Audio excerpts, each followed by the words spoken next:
You could hear the reaction, the England players very loudly singing the anthem. That was obvious, particularly Declan Rice. But Lee Carsley stood impassively, as he said he would, mouth closed.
Of cheers and boos. I can tell you that the pictures of the managers were not shown in the screens inside the ground, but that Heimir Hallgrímsson, the new Icelandic coach of Ireland, also not singing the anthem. And I did spot as well Will Smallbone, one of the English-born players in this Irish lineup. Will Smallbone not singing the anthem. So there we are, Paul. We've lost a little bit of focus, John, haven't we? We have. We're talking about two new managers and two teams with a long-term goal of World Cup qualification a long way down the line. We're looking at an England team, very similar personnel, new manager, new coach, if you like, who was out here very, very early on with these players, very active in their warm-ups, took real part in the England team warm-up. And with the Ireland manager, obviously he's going to want to rebuild, he's going to want to take this team to a major competition where they haven't been. The two teams lining up for their official photographs. The Ireland team, green shirts of course, white shorts, green socks, white numbers on the backs.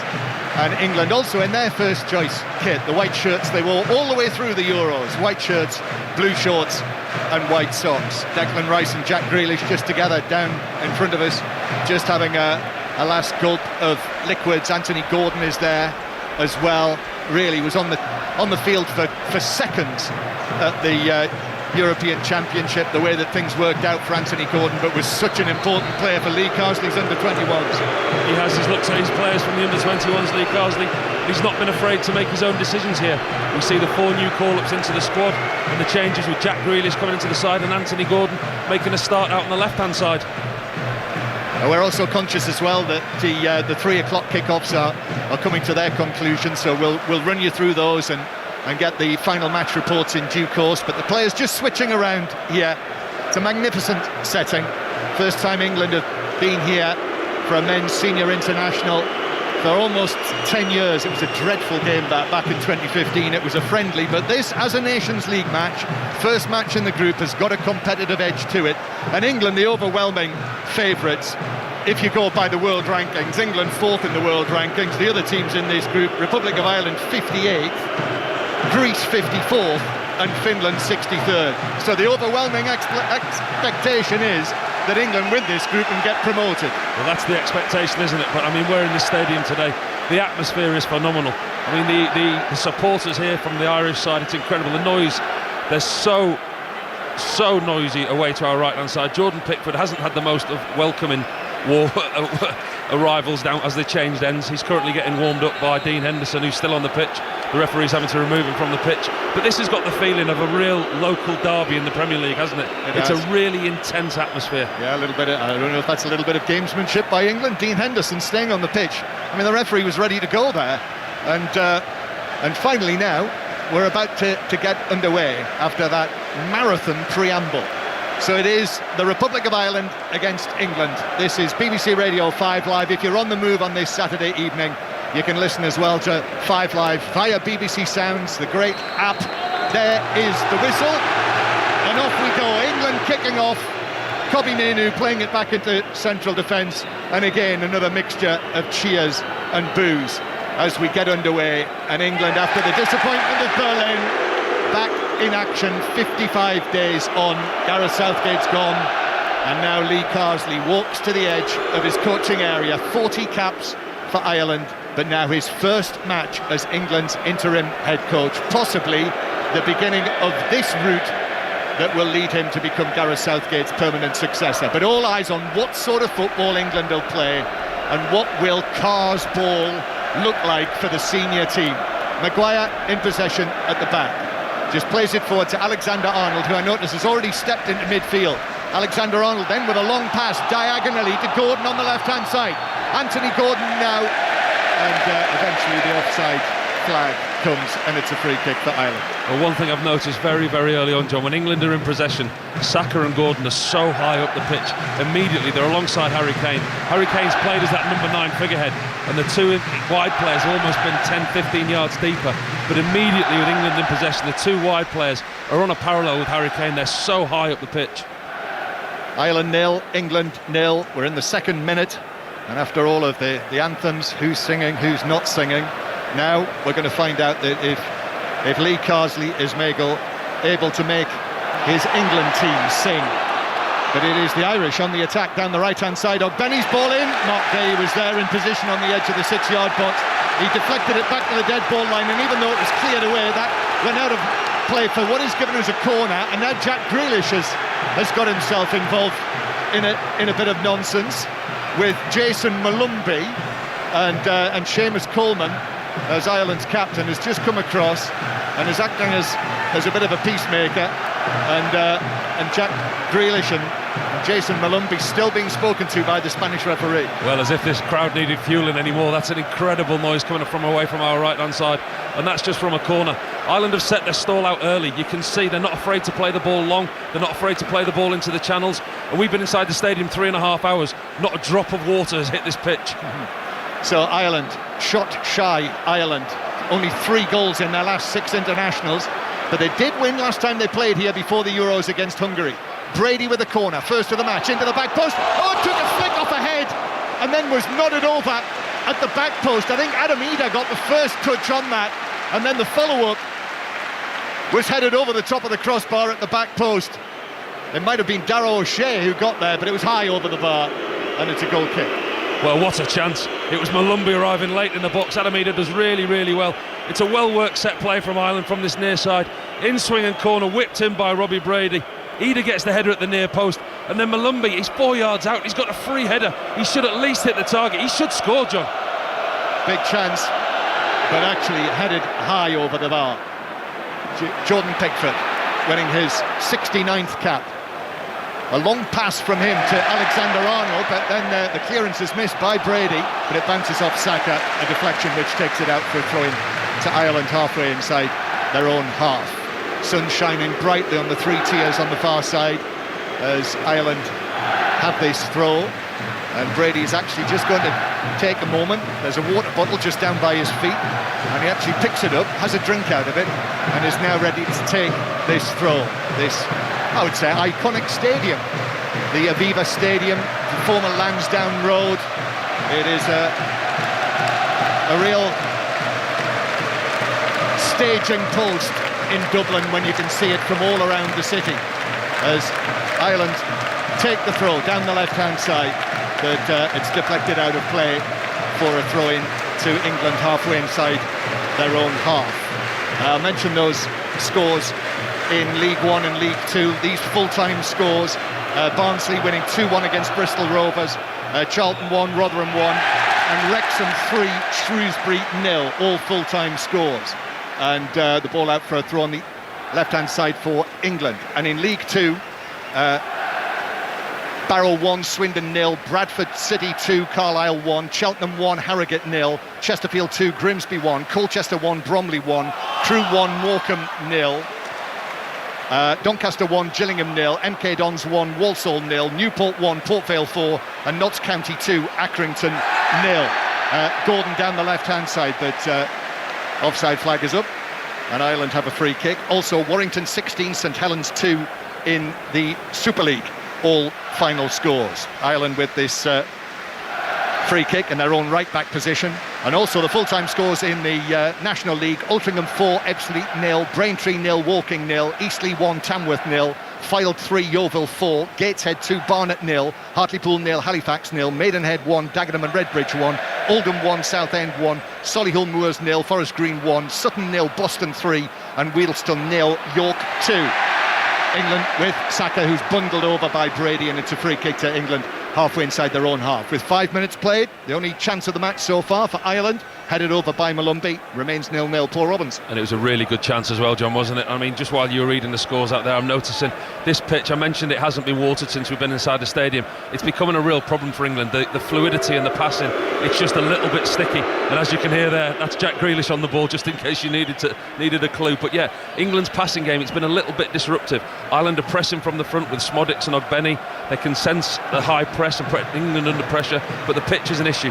Maguire forward from the back. Here is Gordon down the left-hand side, takes on Coleman, gets the crossover, but it's over. All three England players inside the box: Saka and Kane and Rice. In it comes from Alexander-Arnold, and Kane with a header. 7 yards out, but over the top by probably a yard.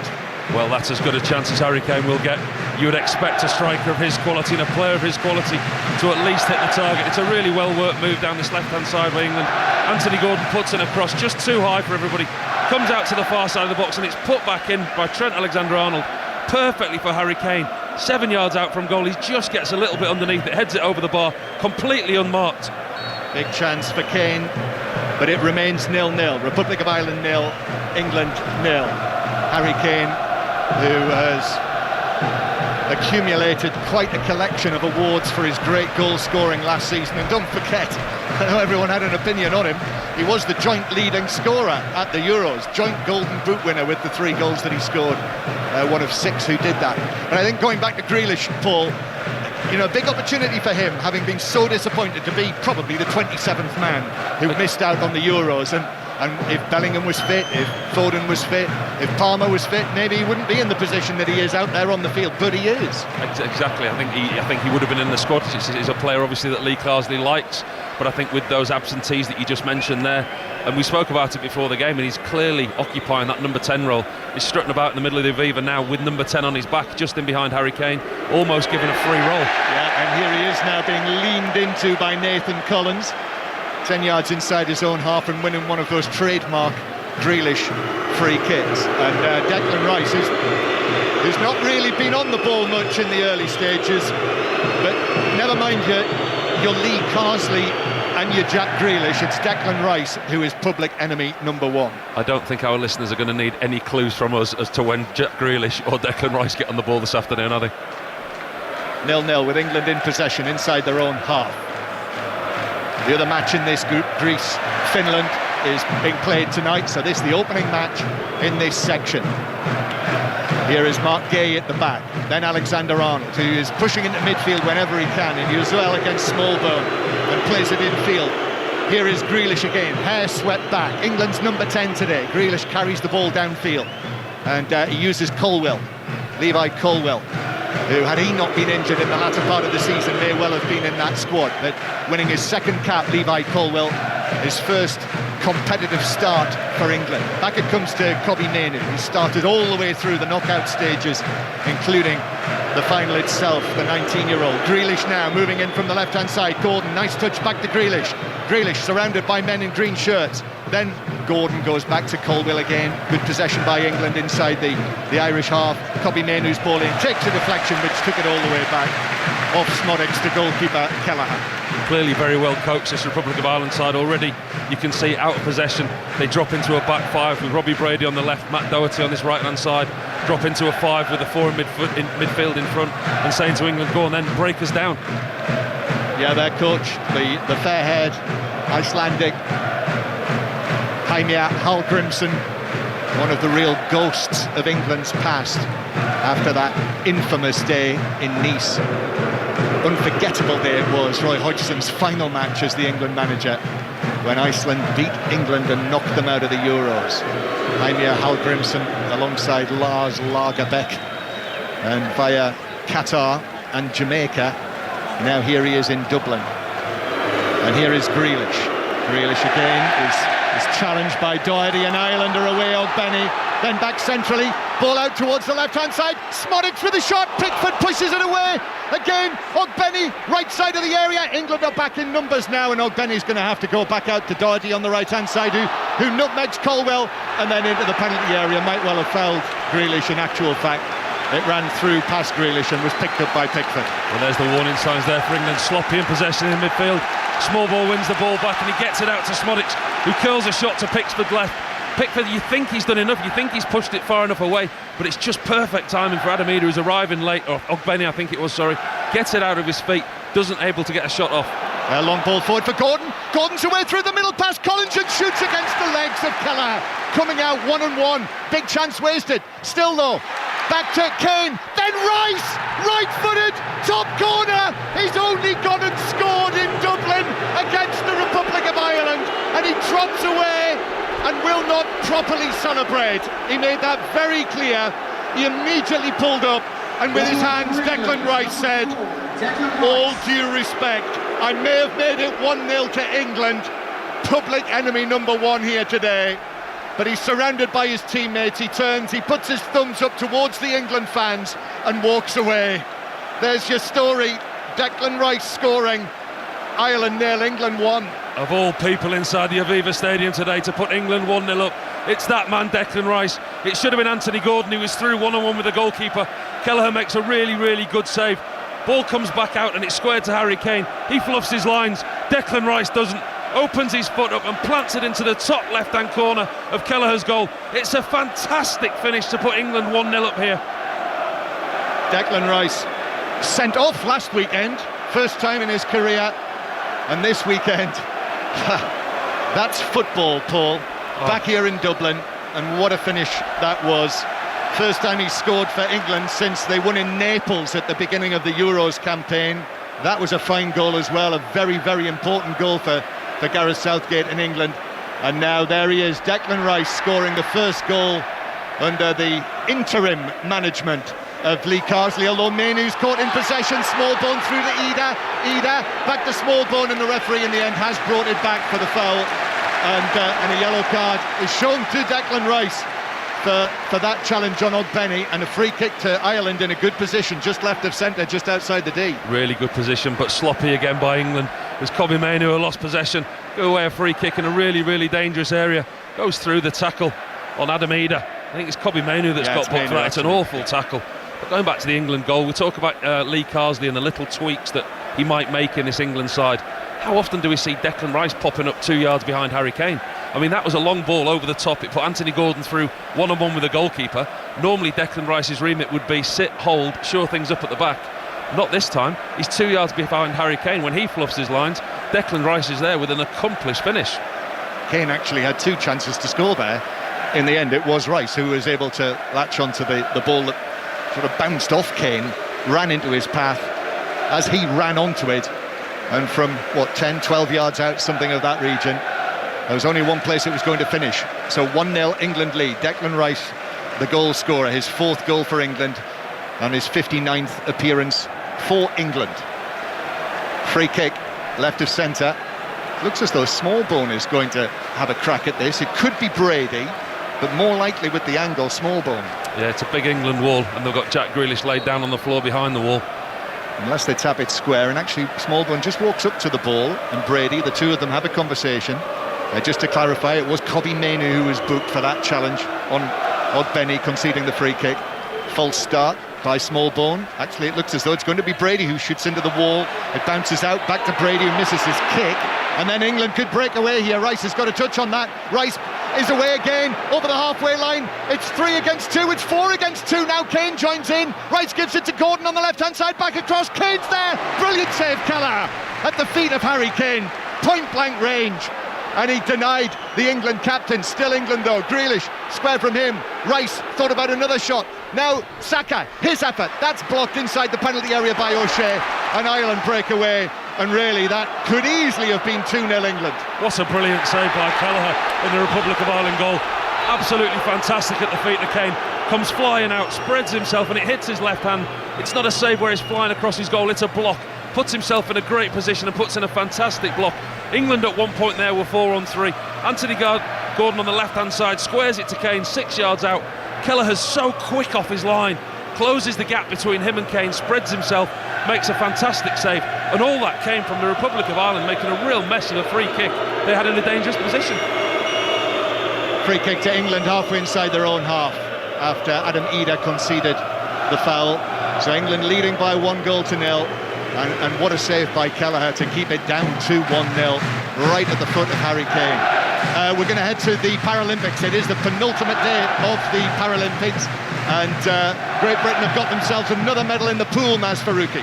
Yeah, 5th medal at these games for Alice Ty, a bronze in the 100-metre butterfly S8 class for swimmers with a physical impairment. Jessica Long of the USA took gold. Silver went to the neutral Paralympic athlete Victoria Ishtualova. It's bronze for Ty. Stephen Clegg is still to come.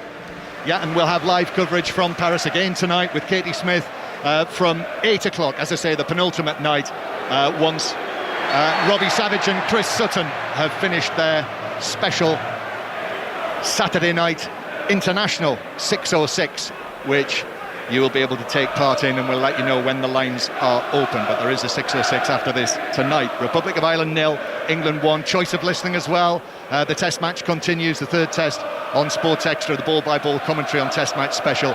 So Sri Lanka struggling in their first innings last we heard. Here's Kobbie Mainoo for England. Mainoo, right-footed ball over the top, but Kelleher's going to come forward and catch that in those black gloves of his, Paul Robinson. Paul's alongside me. We'll have more from Clinton Morrison a little later, former Republic of Ireland international, of course, who's watching from afar. But Paul, it was a fantastic save by Kelleher, wasn't it? A really, really good save. But England broke so quickly from the free kick that the Republic had on this left-hand side, and the balance that England seemed to have today with Colwell at left back. Here's O'Benny through the middle, but the ball bounced up. That meant Colwell could move in and just stab the ball away with his foot, and England have it again inside their own half.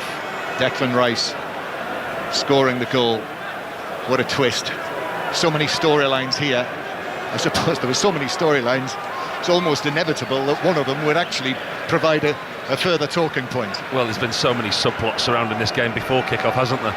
It was almost inevitable, as you say, that one of them was going to create another headline for us today. Sri Lanka 194 for 5 is the latest, after England were all out for 325. 5 Live Sport on this Saturday afternoon. The women's final as well. We'll have commentary on the women's final from Flushing Meadows later on this evening as well, from 9 o'clock. Here is Trent Alexander-Arnold on the right-hand side. Almost 20 minutes played.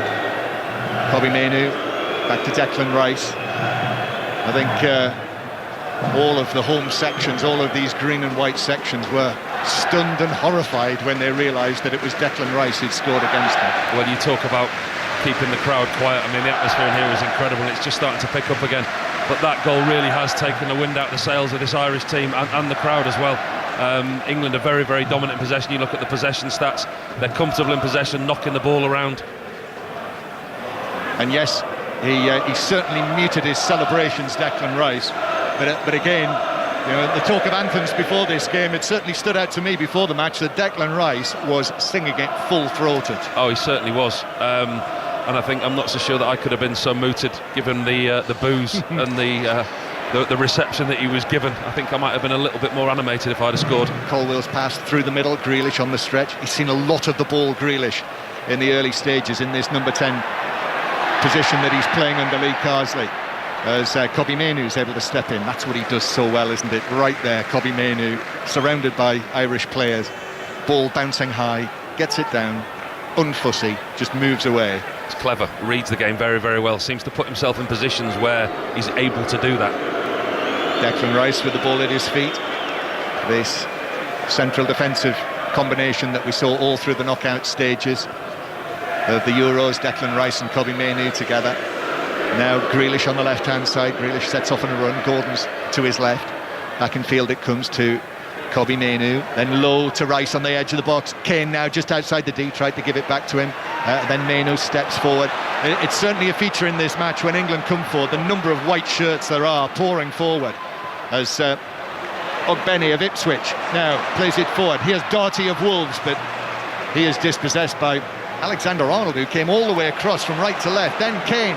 Kane's pass forward to Gordon.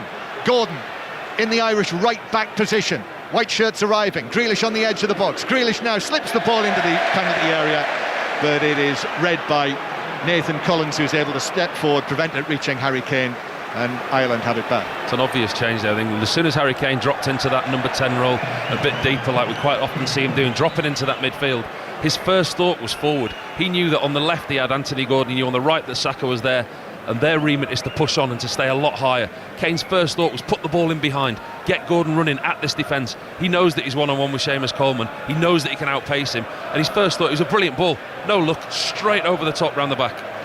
So England have been leading since the 12th minute, all the way through the knockout stages of the Euros. Remember how they went behind in every match. That does make a change for England to actually have the lead in a match. Here is Harry Maguire stepping forward over the halfway line and giving it to Gordon, and Gordon now up against Doherty, flips it back. Kane 30 yards out, square to Grealish. Alexander-Arnold wants it on the right-hand side, but Grealish comes back here to the left to Colwell. England, as you can probably hear, dominating possession, the white shirts. Here's Bukayo Saka now, then back to Mark Gay. John Stones on the bench for this one after relatively little football for Manchester City this season, just sort of around about three-quarters of an hour or so. Here's Kobbie Mainoo back to Trent Alexander-Arnold. Now Declan Rice again. Declan Rice, the boos have almost completely disappeared now for Declan Rice. And then back it goes towards Gay on the halfway line. And Ireland just can't get the ball. Again, Gordon, Grealish, he's caught in possession, but Colwell steps in. Smallbone's pass over the top, down the left-hand side. This is for Malumbi of West Brom, down into the full-back position. Malumbi thought about the cross, but in fact checks back, gives it to Ogbenny. And now Ogbenny with Grealish and Colwell, and then Grealish sticks out a leg. That brings possession back to England, and Harry Kane wins the free kick halfway inside his own half. So we are halfway through the first half of this UEFA Nations League B match. England, big favourites to win this match, to win this group, and in front through that goal from Declan Rice. 1-0 England lead, and here's Ian Dennis to take it through to half-time. Thank you, John. Well, Declan Rice, the goal scorer, didn't celebrate, but Lee Carsley certainly did. Two clenched fists, his head bowed. Of course, the interim England head coach and a former Ireland player, capped 40 times, but there was no muted celebrations from him down there. He's been animated, constantly talking to his players from the technical area in his tracksuit down below on this gorgeous day in Dublin. Not a cloud in the sky, sun shining, and you're listening to BBC Radio 5 Live, and we're also available to listen on the BBC Sounds app as England are 1-0 up. And here is Grealish. They've been particularly strong down the left-hand side. Haven't really seen too much of Saka on the right. No, Anthony Gordon provided some real balance, I think, Ian, hasn't he? I think with Colwell at left-back as well, he's given the balance that maybe the team didn't have in the Euros. The left-footed player playing at left-back, and with Gordon on this left wing, it just gives England that another attacking option. They've been really, really impressive so far in this first half. That's the voice of Paul Robinson, capped 41 times by England. The former goalkeeper who's with us here in Dublin is Maguire, forward to Mainoo. Collects it just short of the halfway line. Finds Trent Alexander-Arnold in the centre circle. October 2023 was the last time that he started a game for England at a right back. That was against Australia. Lee Carsley sees him very much as a right back. Gareth Southgate viewed him more as a midfielder in the latter stages of his tenure as the England manager. Here is Harry Maguire, forward ball. Mainoo takes it into feet, midway through the Ireland half. England, white shirts, navy shorts, playing from right to left as we look. And with that vocal backing of at least 3,000 England fans inside the Aviva Stadium, they're the ones making all the noise. Gordon, left-hand side, level with the penalty area, finds Mainoo, left corner of the box. Harry Kane, the England captain, squares it to the goal scorer Rice. Gahey now joins the attack. Saka wants it, gets round the back of Brady. Saka right-hand side, checks back, finds Rice, interception from Smodic, and runs back into his penalty area to clear out a play for a throw. Almost too comfortable for England at times. It's up to them to create their own tempo. The match has been played at a really slow pace at the moment. It's up to England to find that pace, to find that initiative to unlock this door for the Ireland defence. They're sitting so low now, the Republic. They're in a very, very low block. We're sat very, very elevated position up here in the Aviva Stadium. You can clearly see the 5 at the back, the 4 in midfield, and they're getting deeper and deeper and allowing England so much possession. When we spoke with Harry Kane last night in their team hotel and areas as England win the ball in the midfield, with Mainu out towards Rice. Alexander-Arnold is to his right, just in from the touchline. Saka gets involved, back with Rice once again. Mainu to Rice, slick by England. Saka back towards Rice, pulls it back to Grealish. Jack Grealish, right-footed, finds the bottom left-hand corner. And it's the 2 players who have been booed by the Irish supporters who've got both the goals to silence the Irish boo boys, and England lead 2-0. And it's another brilliant finish from England. Jack Grealish this time arrives late on the edge of the box, just sweeps it so casually with his right foot, sweeps it across Kelleher in the Republic goal. Great move by England, great interchange on the edge of the box. Comes across to Grealish, the calmest person inside the stadium, and he certainly is celebrating in front of those England fans. Back in the squad, back in the starting 11, and he's got his goal. Great move by England. Talked about unpicking this Irish defence. They find a way, great intricate play. 1-2's on the right-hand side. It's Declan Rice, I think, who actually pulls the ball back to Jack Grealish. 1-2 with Saka, into Grealish's path, and a fantastic finish by Jack Grealish. Declan Rice, 1 goal, 1 assist. Jack Grealish on the sheet as well. Such a slick move, wasn't it? Brilliant interchange. The 1-2s between Declan Rice and Saka on the right-hand side of the box. The cutback again, it was a similar cutback to what Harry Kane fluffed his lines and Declan Rice scored, but really good intricate play by this England team. The point I was about to make, Harry Kane had said, and asked him what areas is Lee Carsley looking to improve on, because Carsley himself has talked, this isn't a fresh start, we're looking to build on the work that Gareth Southgate had done previously. And Harry Kane had said they want a greater control, they want to keep possession better, they want to play with high pressure. As the ball is headed away by Colwell inside the England penalty area. And England, in many ways, have done that so far. Well, you look at the stats, Dano, you look at the BBC website, 86.4% England possession, 7 shots, 4 on target, 1 off target, and they really are having the lion's share of everything on the pitch. They look comfortable in possession, they look good going forward, but they're attacking with a purpose. We didn't often see that in the Euros. We saw them, recycle possession and be submissive in possession. This time they're trying to win possession, they're keeping possession. And what you just said there, what Harry Kane was talking about last night in his press conference, they want to control games, and we're 28 minutes into this game and they have got full control of this game. I mean, 87% possession at this stage, away from home with a 2-goal lead. Well, Jack Grealish might feel as he's got a point to prove after his omission from the Euros in the summer. We certainly know that Anthony Gordon felt undervalued and underused during his time in Germany, and he is taking his opportunity here on the left-hand side. Been quite vocal as the Newcastle United player about his lack of game time at the Euros, as Grealish is being shackled by Coleman, and then he's bundled to the floor by Coleman, off the field of play, down by the halfway line, and the Ireland captain Coleman is just told to calm down by our Spanish referee Jose Maria Sanchez. A little bit of frustration there by Seamus Coleman, wasn't there? Jack Grealish was just shielding the ball from him. Coleman couldn't get round him. So England lead by 2-0 as we approach the half hour. And Rice now to Alexander-Arnold. But there are options. You've got a nice interchange between Harry Kane, who drops deep then. Grealish is the one who is in a central area, most advanced. Gordon looks to make a darting run in from the left touchline. Now at the back, Gahey, just starting to establish himself in this England side is Mark Gahey. This is his 8th start in the centre of defence in the last 9 games. Mainu, Gahey's actually ahead of him, and he finds it, the Crystal Palace player, and then he balloons it a little bit back to Pickford, waits for it to settle, all in orange, away towards our right-hand side.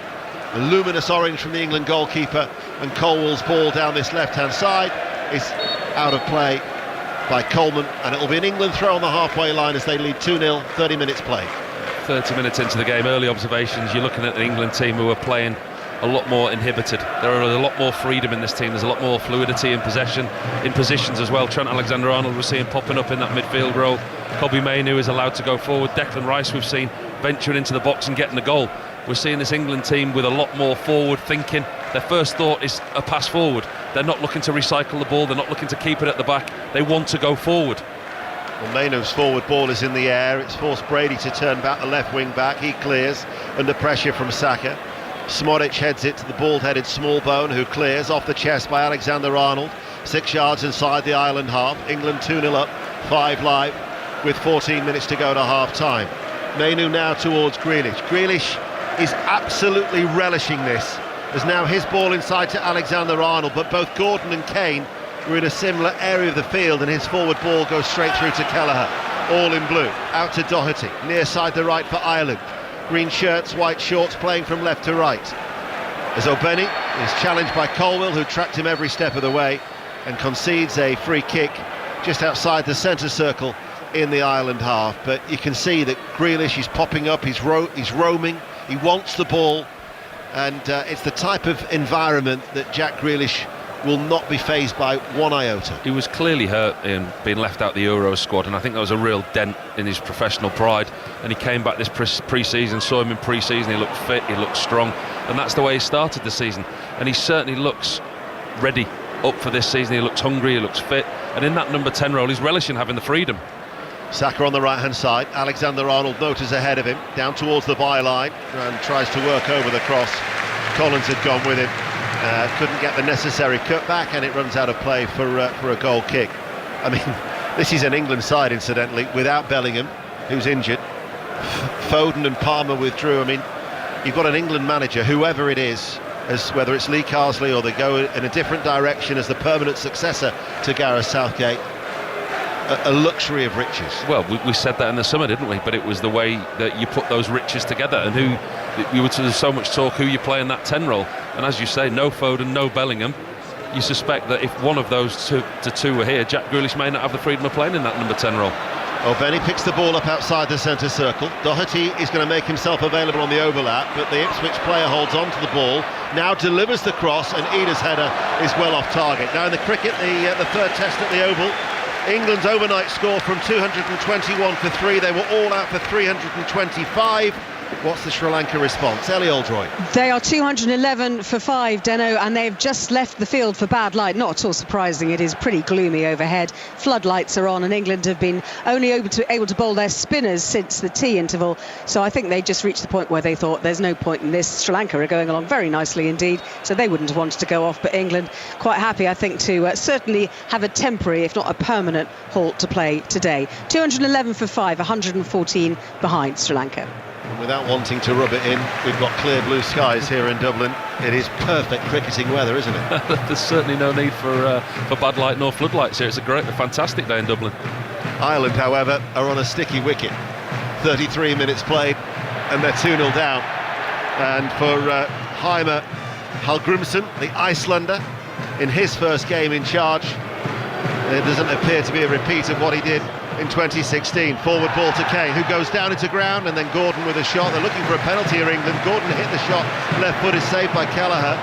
Of course, it would be checked by VAR as a matter of course, but the referee has already said to Kelleher to continue, as Juan Muniera is on VAR duties here in the Nations League in Dublin.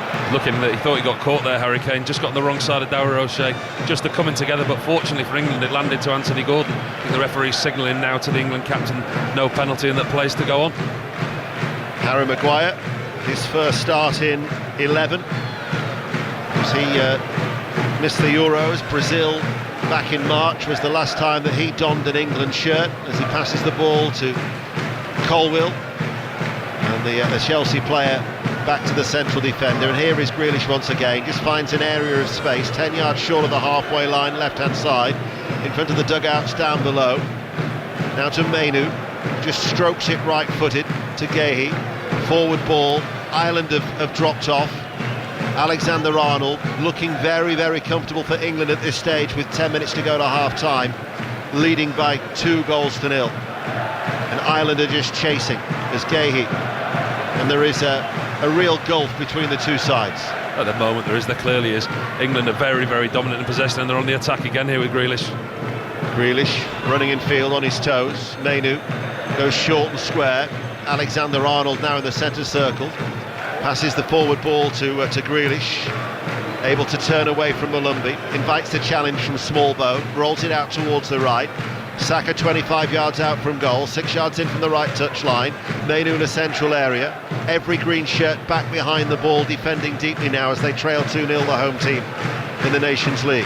Gehi, the England fans with a drum, creating the noise behind that goal, that single tier behind the goal away towards our left-hand side. Here is Rice, now to Gehi outside the centre circle. This now is Colwell. Gordon provides the width on this near side. Now has a chance to run at Doherty, who backpedals. He'll go at him again, will Gordon.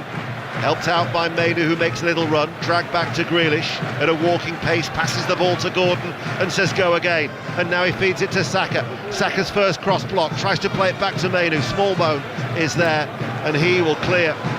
But they were really having to defend very, very deeply, Ireland. They're struggling to get any type of possession. They're struggling to get hold of the ball.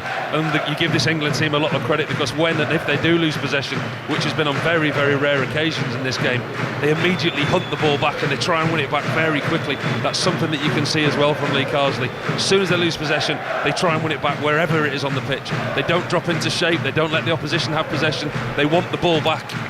Ball clipped forward by Alexander-Arnold. Rice once again is making that run, and he really did basically just force Ireland to concede that corner kick with that strong run, and it goes behind from Darragh O'Shea for an England corner on the right.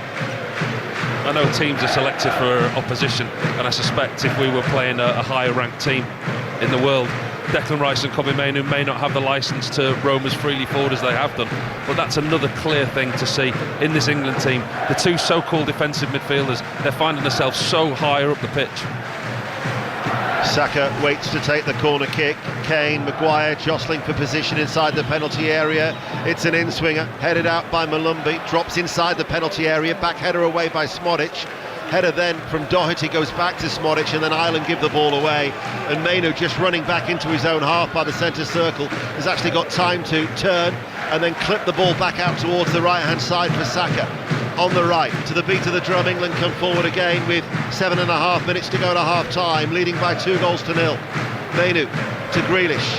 Grealish just outside the centre circle, comes to a stop. Passes it short to Alexander-Arnold. Alexander-Arnold now finds Gordon. Colwell getting forward on this near side, the left. Harry Kane is able to stay in a prominent position. Is very rarely dropped back at times that we saw him do so at the Euros in the summer. Worked between the 18-yard box as well, hasn't he? He's worked clever.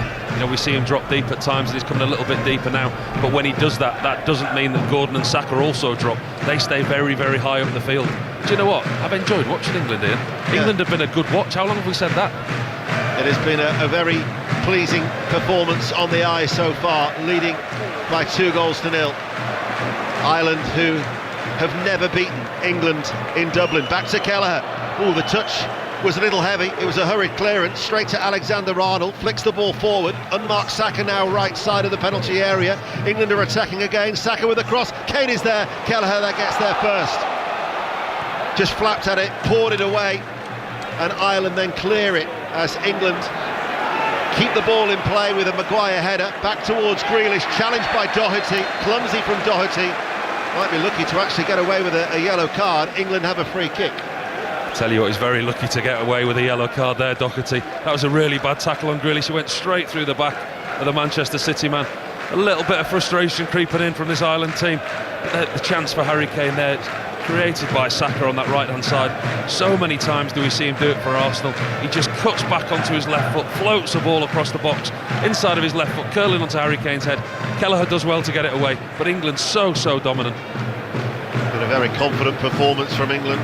Just over 5 minutes to go to half-time. BBC Radio 5 Live and BBC Sounds. The cricket continues on Sports Extra with the coverage, of course, off for bad light, but the tomorrow Sports Extra's coverage from 10 in the morning, with Sri Lanka struggling to that England total of 325. Alexander-Arnold then to take the free kick, right-footed, in-swinger from the left, over the head of Maguire, curls all the way through and out for a goal kick. And plenty of live sport. Chris Jones was saying, you know, after Chris Sutton and Robbie Savage with 606 08085 909 693, the potential for 5 Live Sport to be on air till around 11 o'clock tonight, because Katie Smith from 8 will have the latest Paralympics coverage in Paris. Then at 9 o'clock, the US Open tennis, the women's singles final. The men's final tomorrow, incidentally, is on slightly earlier at 7 o'clock on 5 Live. And on Tuesday, we've got more Nations League coverage for you. England-Finland, live from Wembley on Tuesday night from 7 o'clock. England here lead 2-0 in this League B, Group B2 opening game. The best of records in the Nations League, and they've been playing against higher ranked opposition than they're going to face in League B. 5 wins out of 18, but it looks like it's set for a winning start so far, unless something drastically goes amiss. No, they've started very, very well. There's a clear gulf in quality in the two teams at the moment. Ireland look to come and frustrate England with a back 5, look for set pieces, look for long balls over the top. But England, they settled the crowd down, they got the early goal. Here is Ida, Celtic striker, to O'Benny. Doherty on the overlap. O'Benny again hangs on to the ball and doesn't utilise the run of Doherty to his right. He's being forced back by the harrying and tireless work of Anthony Gordon. He's had an eye-catching game for England as Ireland played out towards Brady on the left-hand side. Blocked by Saka, and then Brady took out Saka. He might get a yellow card. The referees let the game flow. Playing the advantage as Grealish now runs forward, running at the heart of the Ireland defence. He's carried the ball to the edge of the D. He finds Kane inside the penalty area. Harry Kane with a shot. Blocked by Coleman and behind for a corner kick. But again, England attacking with a real purpose. So good to watch from England. As soon as they turn over a possession, wherever it is on the pitch, the first thought with everyone in the white shirt is forward. Jack Grealish picks the ball up and he runs at the heart of this Irish defence. He's got Harry Kane out to his left, slips in through. Coleman ends up getting back and making a good block. But the first thought of England is a forward pass. Wherever it is on the pitch, it's not to look to keep possession, it's not to pass back, to play through the midfield. The first ball is forward, and that's clearly something that Lee Carsley said to this squad. Alexander-Arnold saunters his way across to this near side, the England left. And as he walks back, just kicking the ball down the byline, both arms are held aloft, so this is clearly a message to those that wait for the delivery on this near side. Places it down just on the very edge of the quadrant. Gordon makes a run towards him, takes Malumbi with him. Once again the arms are aloft by Alexander-Arnold, and then headed out by Coleman, only as far as Jack Grealish. Lets the ball settle, passes it out to the left. Gordon waits, back in field to Jack Grealish once again. 25 yards out, and then miskicks the ball, stubs it into the ground, and Malumbi can maybe run it clear for Ireland, but he runs straight then into Gahey, and no sooner had they won it, Ireland have lost the ball. And then Grealish passes the ball to Alexander-Arnold, who's stayed on this near side, the left. Maguire is forward, Harry Kane making a run to the edge of the area, and Collins will clear. Now O'Benny on that far side for Ireland. Mainoo's got to fill in at right back because of Alexander-Arnold. And O'Benny will outstrip Mainoo into the penalty area. The cross, though, is too deep. Over the head of both Ida and Smodic. Smodic settles, rolls it back. Doherty swings over the cross, and Gahey will head it out. The Irish captain Coleman is there. Brady, left-hand side, he delivers the ball. Flick header away off the top of the head by Gahey, who's gone down onto his knees, clearly feeling the challenge. But he went in for that 50-50 ball in the Ireland half earlier in the Irish attack, and Gahey's down, as is Gordon. Yeah, I think it was the challenge earlier which caused Gahey a problem. He went in with the outside of his foot with a tackle. It wasn't a clear tackle, he'd lost possession, and he was reaching with the outside of his right foot, and I think he's just caught his ankle. It's gone down in his own box, but he's up now. And Gordon went to ground because I think he was kneed in the back by Smodic. The referee appears a little lenient. I think he's done all right, the referee, so far. But you were certainly expecting a card for Doherty. For Doherty, definitely. But I think he handed out a card for Smodic then on Gordon. Smodic was booked. Yeah. So that's the second player to be booked. We had Kobbie Mainoo earlier booked, so Smodic and Mainoo have been booked. But 60 seconds, no, less than 60 seconds remain of normal time here in Dublin on BBC Radio 5 Live, with England leading by 2-0 as Pickford finds Rice, his forward ball. Mainoo's onto this, now finds Kane, lays it off instantly for Mainoo, left of the centre circle. Ball out by Rice. We're going to see how much added on time there will be. And just the 1 minute of additional time here in this first half in the Nations League on BBC Radio 5 Live. Alexander-Arnold strokes it to Colwill. And all of that intensity and the atmosphere that greeted the two teams has certainly now been they've taken the heat out of the occasion, haven't they, England, with the control that they've had. That's exactly right. They've taken the heat out of the occasion. It's what you talk about pre-game when you got an away game. Quieten down the crowd, get an early goal, maybe keep it tight for a while. England's performance is probably exactly what Lee Carsley dreamt about last night, and exactly what he delivered in his team talk. He wanted his team to be in control, he wanted him to have high tempo, high press, good possession, keep a clean sheet and score a couple of goals. It could not have gone any better thus far for the interim England head coach. You could say that the England players have read the script from Lee Carsley. They're singing from the same song sheet even. We won't be talking about anybody singing if England continue to play like this. And the referee blows the half-time whistle, and England in full control with the two players with the Irish connections for Lee Carsley in his first game as the interim head coach, with Declan Rice with a thumping goal after 11 minutes and then Jack Grealish adding a second after 26 minutes. Ireland have had chances. Malumbi had a header, far post running in, Smodic a curling shot saved by Pickford, but Kelleher likewise kept out Harry Kane as well. But England are in real control. Half-time here in Dublin then, Chris. It is Ireland 0, England 2. Cheers, Dan. A quick one from you, Paul Robinson. You've liked what you've seen from Lee Carsley's side this first half? Yeah, I really have. I mean, we all became England managers in the summer, didn't we? We all criticised of England's low block, how submissive they were. Today they've not been. The first thought of every player in a white shirt was forward. Every time there was a turnover possession, the ball went forward, they looked to attack, they looked to press. And the other really impressive thing was how high the two wingers were, but when they did lose possession on the rare occasion in the first half, they hunted immediately. Hello. Within 2 or 3 passes, they had the ball back. Not too bad. They've had a really, really impressive start to Lee Carsley's campaign. And Deno, what would you have said before the game about Rice and Grealish? We've seen the flags, we saw the reaction they got to both score in that first half. You couldn't have written it. Not too sure what the odds would have been, but as you'd said actually in the build-up to John, you know, so many subplots about this game. It was only a question of when that at least one of them would be involved, but obviously for both of them. And for Jack Grealish, he is relishing this sort of occasion. He's everywhere, and he really is roaming in that number 10 role, linking up well with Gordon, but 2 very well taken goals for both Rice and Jack Grealish. Rice didn't celebrate, Jack Grealish certainly did, as did Lee Carsley. And right in front of the England fans as well. And Clinton Morrison, former Ireland striker, is back with us. We said before the game, didn't we, how Grimston has sort of sounded a word of caution, played down expectations, and on the evidence of the first half perhaps sensibly did that. Yeah, but I think Ireland have caused a few problems. But Robbo's right, England have been class. To be fair, the wing-backs are getting exposed. I don't understand how you're going to leave Seamus Coleman one-on-one with Gordon.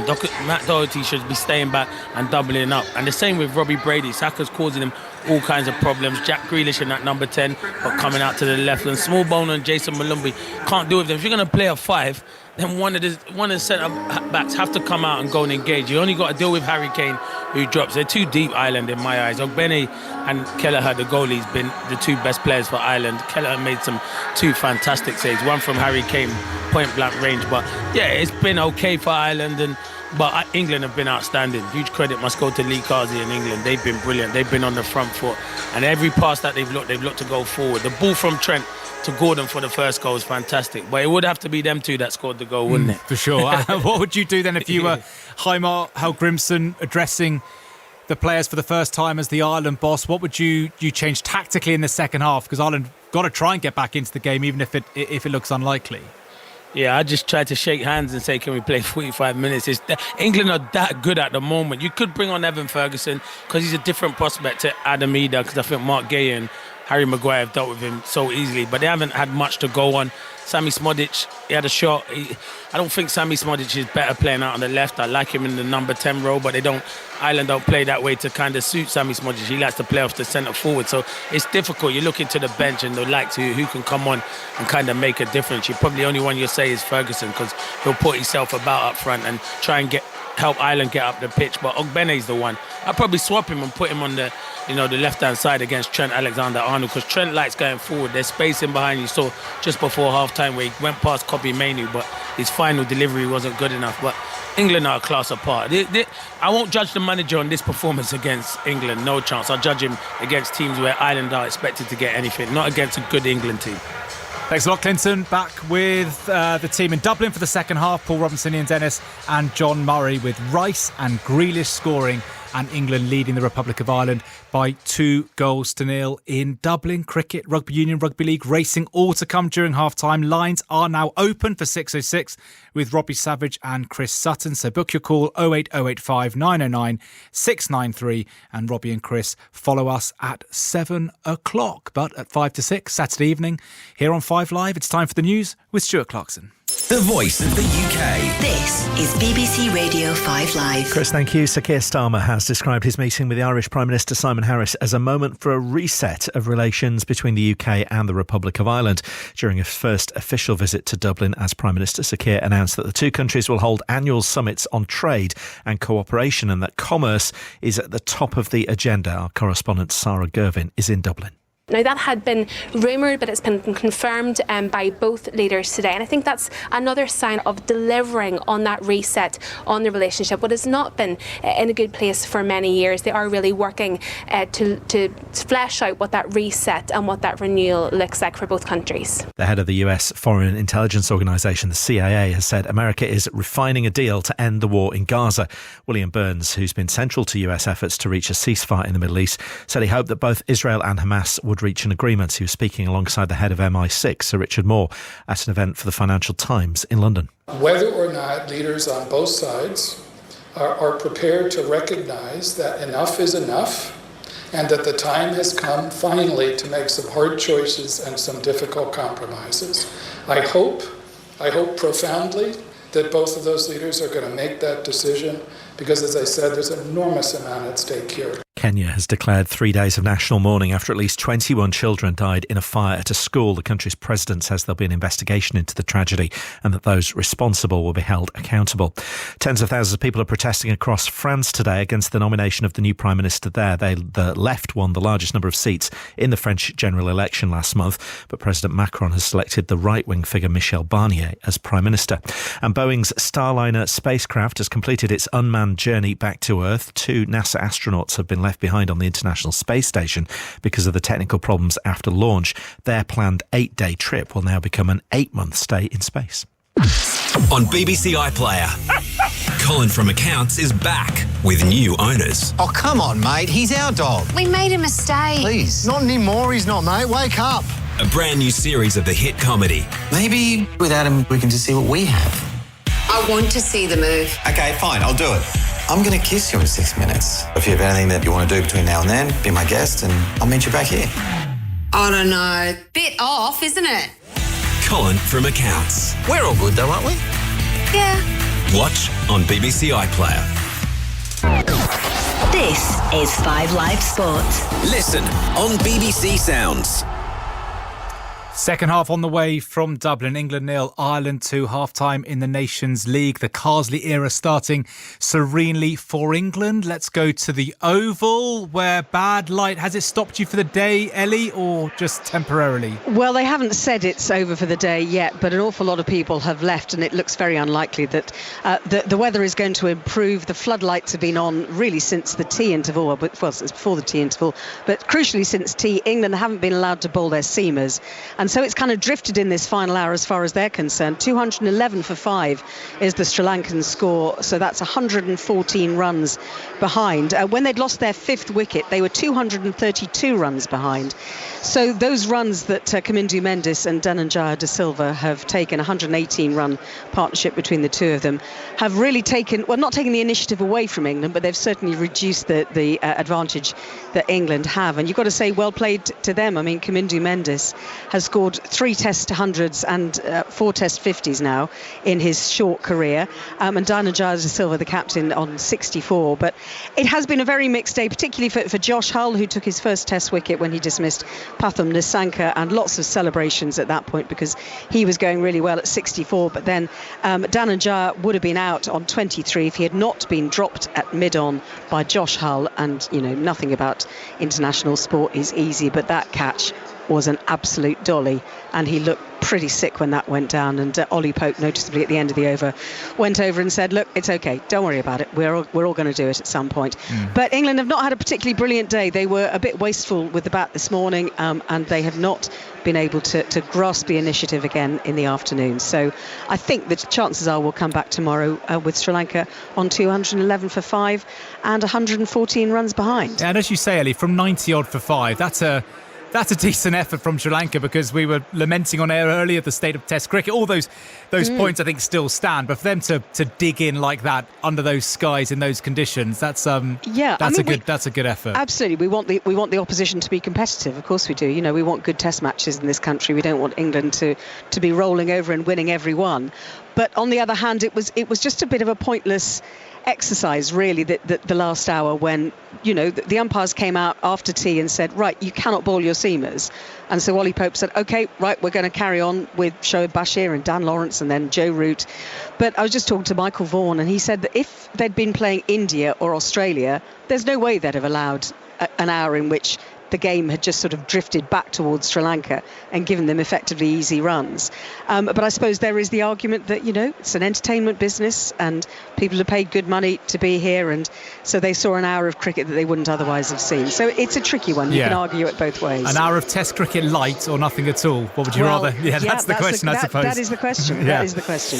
OK, great stuff, Ellie. Back with you soon when we get finality on whether the day is over with bad light stopping play at the Oval. A few bits of cricket news to tell you about. England's women have beaten Ireland by 4 wickets in their first one-day international in Belfast. Captain Kate Cross taking 6 wickets to help bowl Ireland out for 210. Cross then hit an unbeaten 38 to help England over the line with 15 overs to spare. Hear all about that on the next episode of the No Balls podcast as Kate Cross stars as skipper. And Australia's men complete a 3-0 T20 series win over Scotland.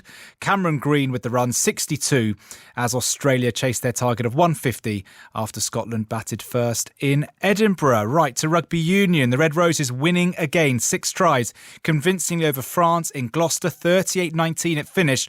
Would you believe a 14th straight win for England over their closest Six Nations rivals? Here's the captain and one of the try scorers, Marley Packer. We knew it was going to be a tough encounter. Like playing France, every time we play them, we know it's going to be a battle right to that final whistle. And, you know, these 2 games are sad to be friendlies, but you don't get much better than playing France here at Kingsholm and then next week at Allianz Stadium against New Zealand. And I think the girls, you know, we came out the blocks firing.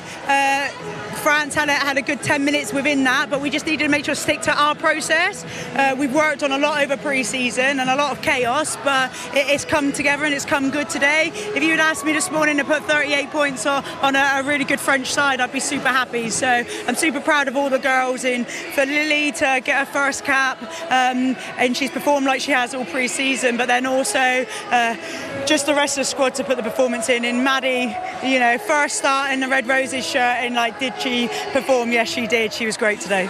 Yeah, Molly Packer praising flanker Maddie Fiornati, first Test start, and as she touched upon, Lily Ives Campion, who won her first cap off the bench in that win at Kingsholm. Black Ferns, BBC One next Saturday at the newly named Allianz Stadium. The Red Roses back in action, and a big win again for South Africa. They are a winning machine. The Rugby Championship final score in Cape Town, South Africa 18, New Zealand 12. The Box winning the Battle of the Heavyweights, and they've completed the double over The All Blacks switching codes, the Super League, currently Salford Red Devils 6, Catalan Dragons 6, BBC 2 right now. Earlier, Matty Ashton's solo try set Warrington on their way to a vital win over playoff rivals St Helens. It finished 16 points to 2 to the Wolves. That moves them to within 2 points of second-placed Hull KR. Right, coming up after us in under an hour's time now, Robbie Savage and Chris Sutton here with 6:06, with England 2-0 up at half-time against the Republic of Ireland. Phone lines open now, 08085 909 693. Who do you want to call in, Chris? Well, I mean, as far as I can see so far, if this was an audition for Lee Carsley to get the England job full-time, he's had a pretty good start. So England fans, are you impressed by Carr's ball? Declan Rice and Jack Grealish getting the goals. Declan Rice a bit muted with his celebrations. I wonder where England fans are on that. Jack Grealish not so muted. And here's one, Chris. Was anybody really offended by Lee Carsley, former Irish international, not singing the English national anthem? I don't think that's a big deal. Want to hear from Welsh fans as well. Craig Bellamy, his first game in charge last night. A lot of excitement over their performance, albeit it was a 0-0 draw against Turkey. But Welsh fans, are you moving in the right direction with Craig Bellamy at the helm? I suppose that's what's good about having a phone, and we can find out from the fans whether they were offended about Lee Carsley and the anthem. Would you have celebrated if you were Grealish or Rice? Do you know what? I'm not going to get too head up about it. Declan Rice, a lot. Well, and Jack Grealish. Declan Rice has already had 3 games for Ireland. I think he's just, a bit of respect there from him and Grealish. Not so muted. I couldn't care less either way, to be quite honest. But there are people out there who I'm sure could. And we'll phone in on 08085 909 693. Robbie and Chris coming with 6:06 after the second half. Teams are out. Ian Dennis, Paul Robinson and correspondent John Murray. Yes, I think that sums it up, doesn't it, from Chris? A range of opinions on the matter, but certainly England have been on song. 2-0 up as we head into the second half. No changes. I thought Jaime Hallgrimsson might change things, the new Ireland coach, but England leading through the Rice and Grealish goals. That's the story right there. And Ireland about to get the second half underway. Still in the sunshine here on the west side of Dublin. And the teams as they started, Kelleher in goal for Ireland. A couple of excellent saves, actually. Coleman, Collins and O'Shea, the 3 central defenders. Doherty and Brady, Smallbone and Malumbi in the middle. Ogbeni on the right, Smodics on the left, and Ida through the middle. There's the whistle from the Spanish referee, and Will Smallbone plays the ball back into his own half. Then it's fired forward, and Alexander-Arnold heads away. So the England team, also as it started, as Alexander-Arnold passes the ball back to Pickford. So he's in goal, all in orange, in front of the low stand here in this stadium, where the England fans are to our left. Alexander-Arnold, Maguire, Gay and Colwell across the back. Mainoo and Rice, Saka, Grealish, Gordon and Kane. Grealish has been the man of the match. Here's Gordon into the box. Gordon with an exciting run towards the byline, where Seamus Coleman is eventually able to block it behind for a corner to England. Paul Robinson. Looks sharp there on the left again, Anthony Gordon. All first half has looked really quick, caused a problem. But again, like you just said there, John, Jack Grealish, he's been excellent so far, hasn't he? You can see today why Manchester City paid 100 million for him. He's floating in that number 10 role. He's at the heart of everything that England do well. He's starting attacks, he's creative, he's winning the ball back, he's working hard. He just looks a different player. Yeah. And Anthony Gordon there, direct into the penalty area, up against his old Everton captain. Alexander-Arnold then with this corner. It's a deep one. 2 players fall over. Maguire and Ogbeni together. Maguire's on his knees looking at the referee. Harry Kane comes over and has a word, and the referee says goal kick. I don't think that would have been out of place at the old Lansdowne Road, would it? It looked like a decent tackle between the pair of them at the far post. They were both having a bit of each other's shirt, and then they both went to ground and missed it. Yeah, it was pretty much like that first time I came here, the old Lansdowne Road. Very, very different now, with all of its sleek curves. And it looks fantastic when you see it from the city in the distance. Brilliantly redesigned stadium with the sort of glass look roof.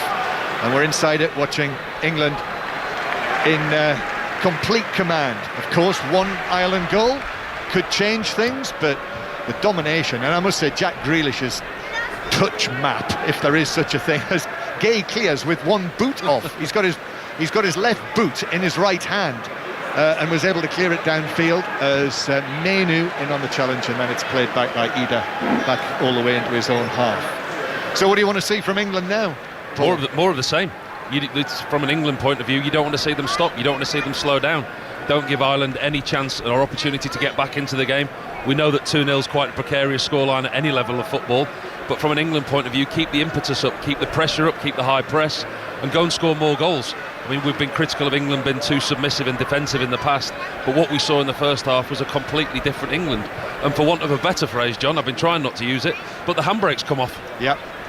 But I think we should say, in qualifying, England against, on paper, weaker teams, teams down the world rankings under Gareth Southgate, very often impressed, and two teams put them to the sword.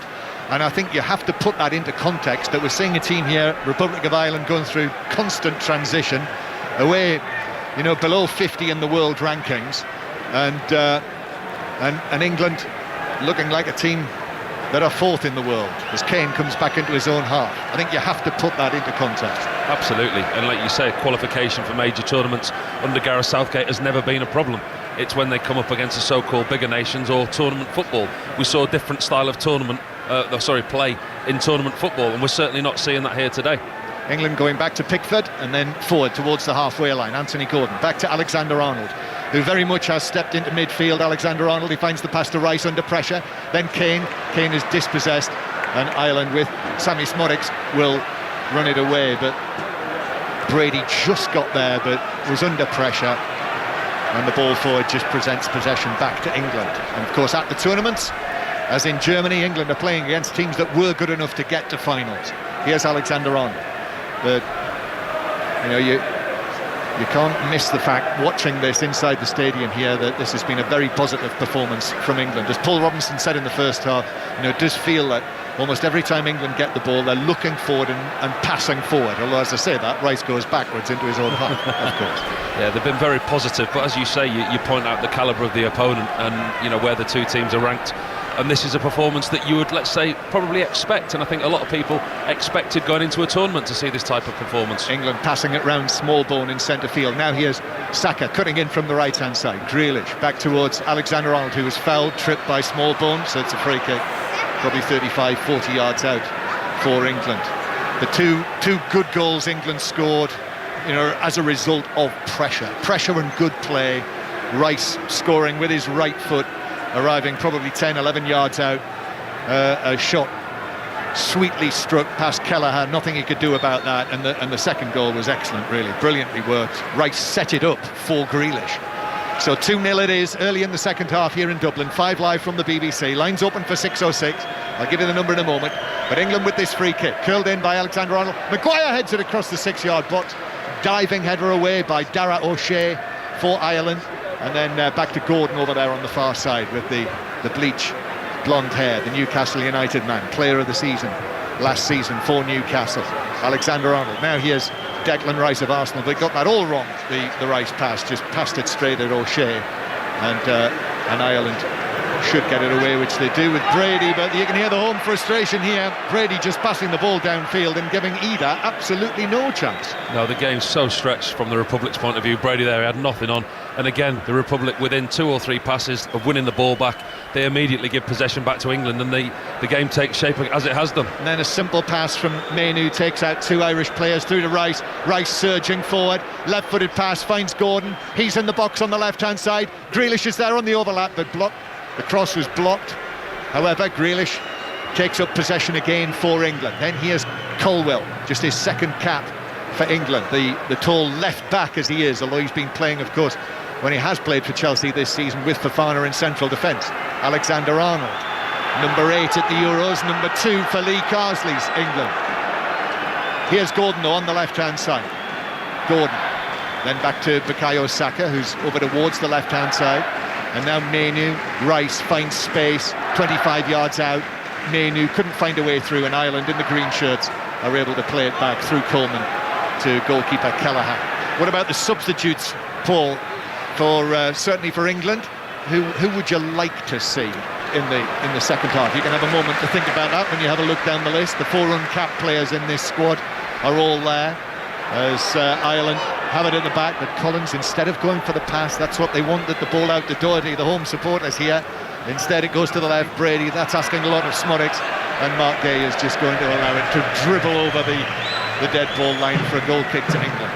He's certainly got options on the bench as Lee Carsley, but it'll be interesting to see when and who he uses. Morgan Gibbs-White there, we see the creativity that he brings to Nottingham Forest side, and I think he plays better in a number 10 role rather than coming off the left.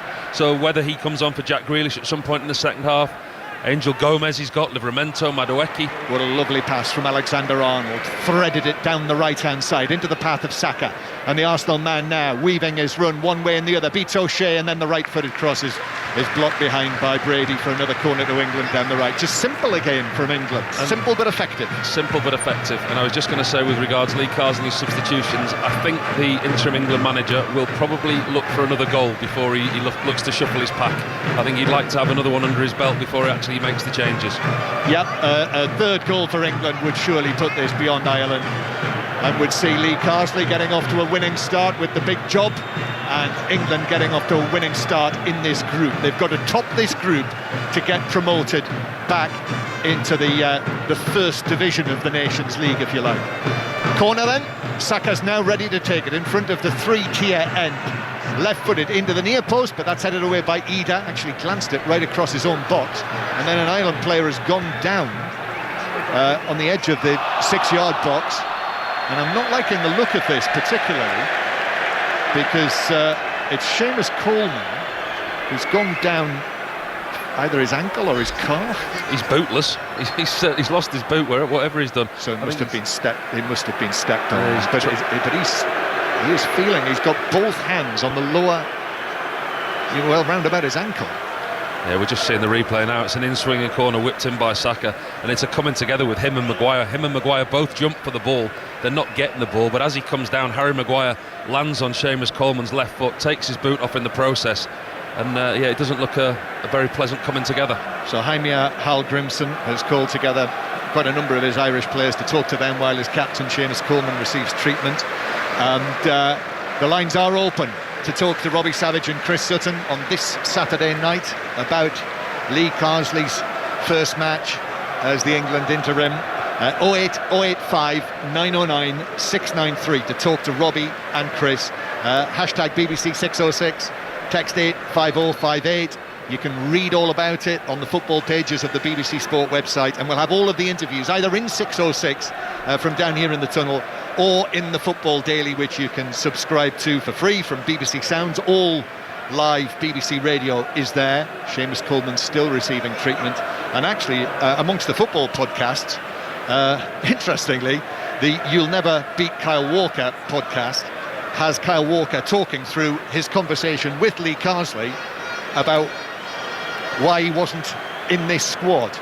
But Lee Carsley did say that as far as he's concerned, Kyle Walker, 90 caps, still has, quote, a big future with England, 34 years old. And I'm not liking the look of this still for Seamus Coleman, and his old Everton teammate Anthony Gordon has gone across to see how he is. And this, Everton, with the start that they've made to the beginning of the season, for their great dependable Seamus Coleman to clearly have a problem is further bad news. The stretcher bearers have come running onto the pitch, but he's up, he's hobbling, he's still bootless, he's hobbling. It doesn't look like he's going to be able to continue. No, I think a change is certainly going to be made. Jake O'Brien, his Everton teammate Jake O'Brien, one of their recent signings, is waiting to come on, and actually Jason Knight of Bristol City is going to come on into the midfield as well, so it's going to be a double change, and let's sincerely hope that Seamus Coleman, one of the most popular people in football, is going to be all right here. Yeah, he's not had much luck with injuries over the years, has he? But the good thing is he's not on the stretcher, he's walking unaided, bootless, he's hobbling, but he's obviously not fit to carry on. So Jake O'Brien, number 12 on his back, the 23-year-old who was signed after his season playing for Lyon quite effectively, yet to play in the Premier League for Everton and Sean Dyche. He trots on to win his third cap, won his first couple of caps at the end of last season in the matches in June, And Matt Doherty's also being replaced, so Jason Knight is coming on. So this is going to be a little bit of a reshuffle, and whether Ogbeni is actually going to play as the right wing back. Just having a look now, John, there's just a few messages going onto the pitch, and yeah, it does look like Ogbeni's gone over to that right hand side and a little bit deeper to take the place of Matt Doherty in that right wing back role. Formation looks the same, just personnel in different positions. So it looks as though Heimar Hallgrimsson wants to strengthen the midfield, where England have just dominated. They've dominated possession. He wants to pack the midfield and try and get some kind of foothold in the game, just get some possession for any length of time, because they haven't been able to sustain anything. Collins volleys it forward for Ida to chase, and there was a little bit of hesitation between Gay and Maguire either side of him, but in the end they dispossessed Ida and cleared to the halfway line. And also Nathan Collins has taken over the captaincy. The Brentford central defender Nathan Collins has taken the Irish armband, and it remains Ireland 0, England 2. This is more promising. Pass out to Ogbeni on the right. Ogbeni's ball across. Smodics shoots right-footed wide of the right post. Pickford diving to his left. I was expecting to see the net bulge there, but narrowly wide. Well, that's the best move of the game from the Republic. Really good ball out wide to Ogbeni. Takes on Trent Alexander-Arnold, whips the ball across the goal to Smodics.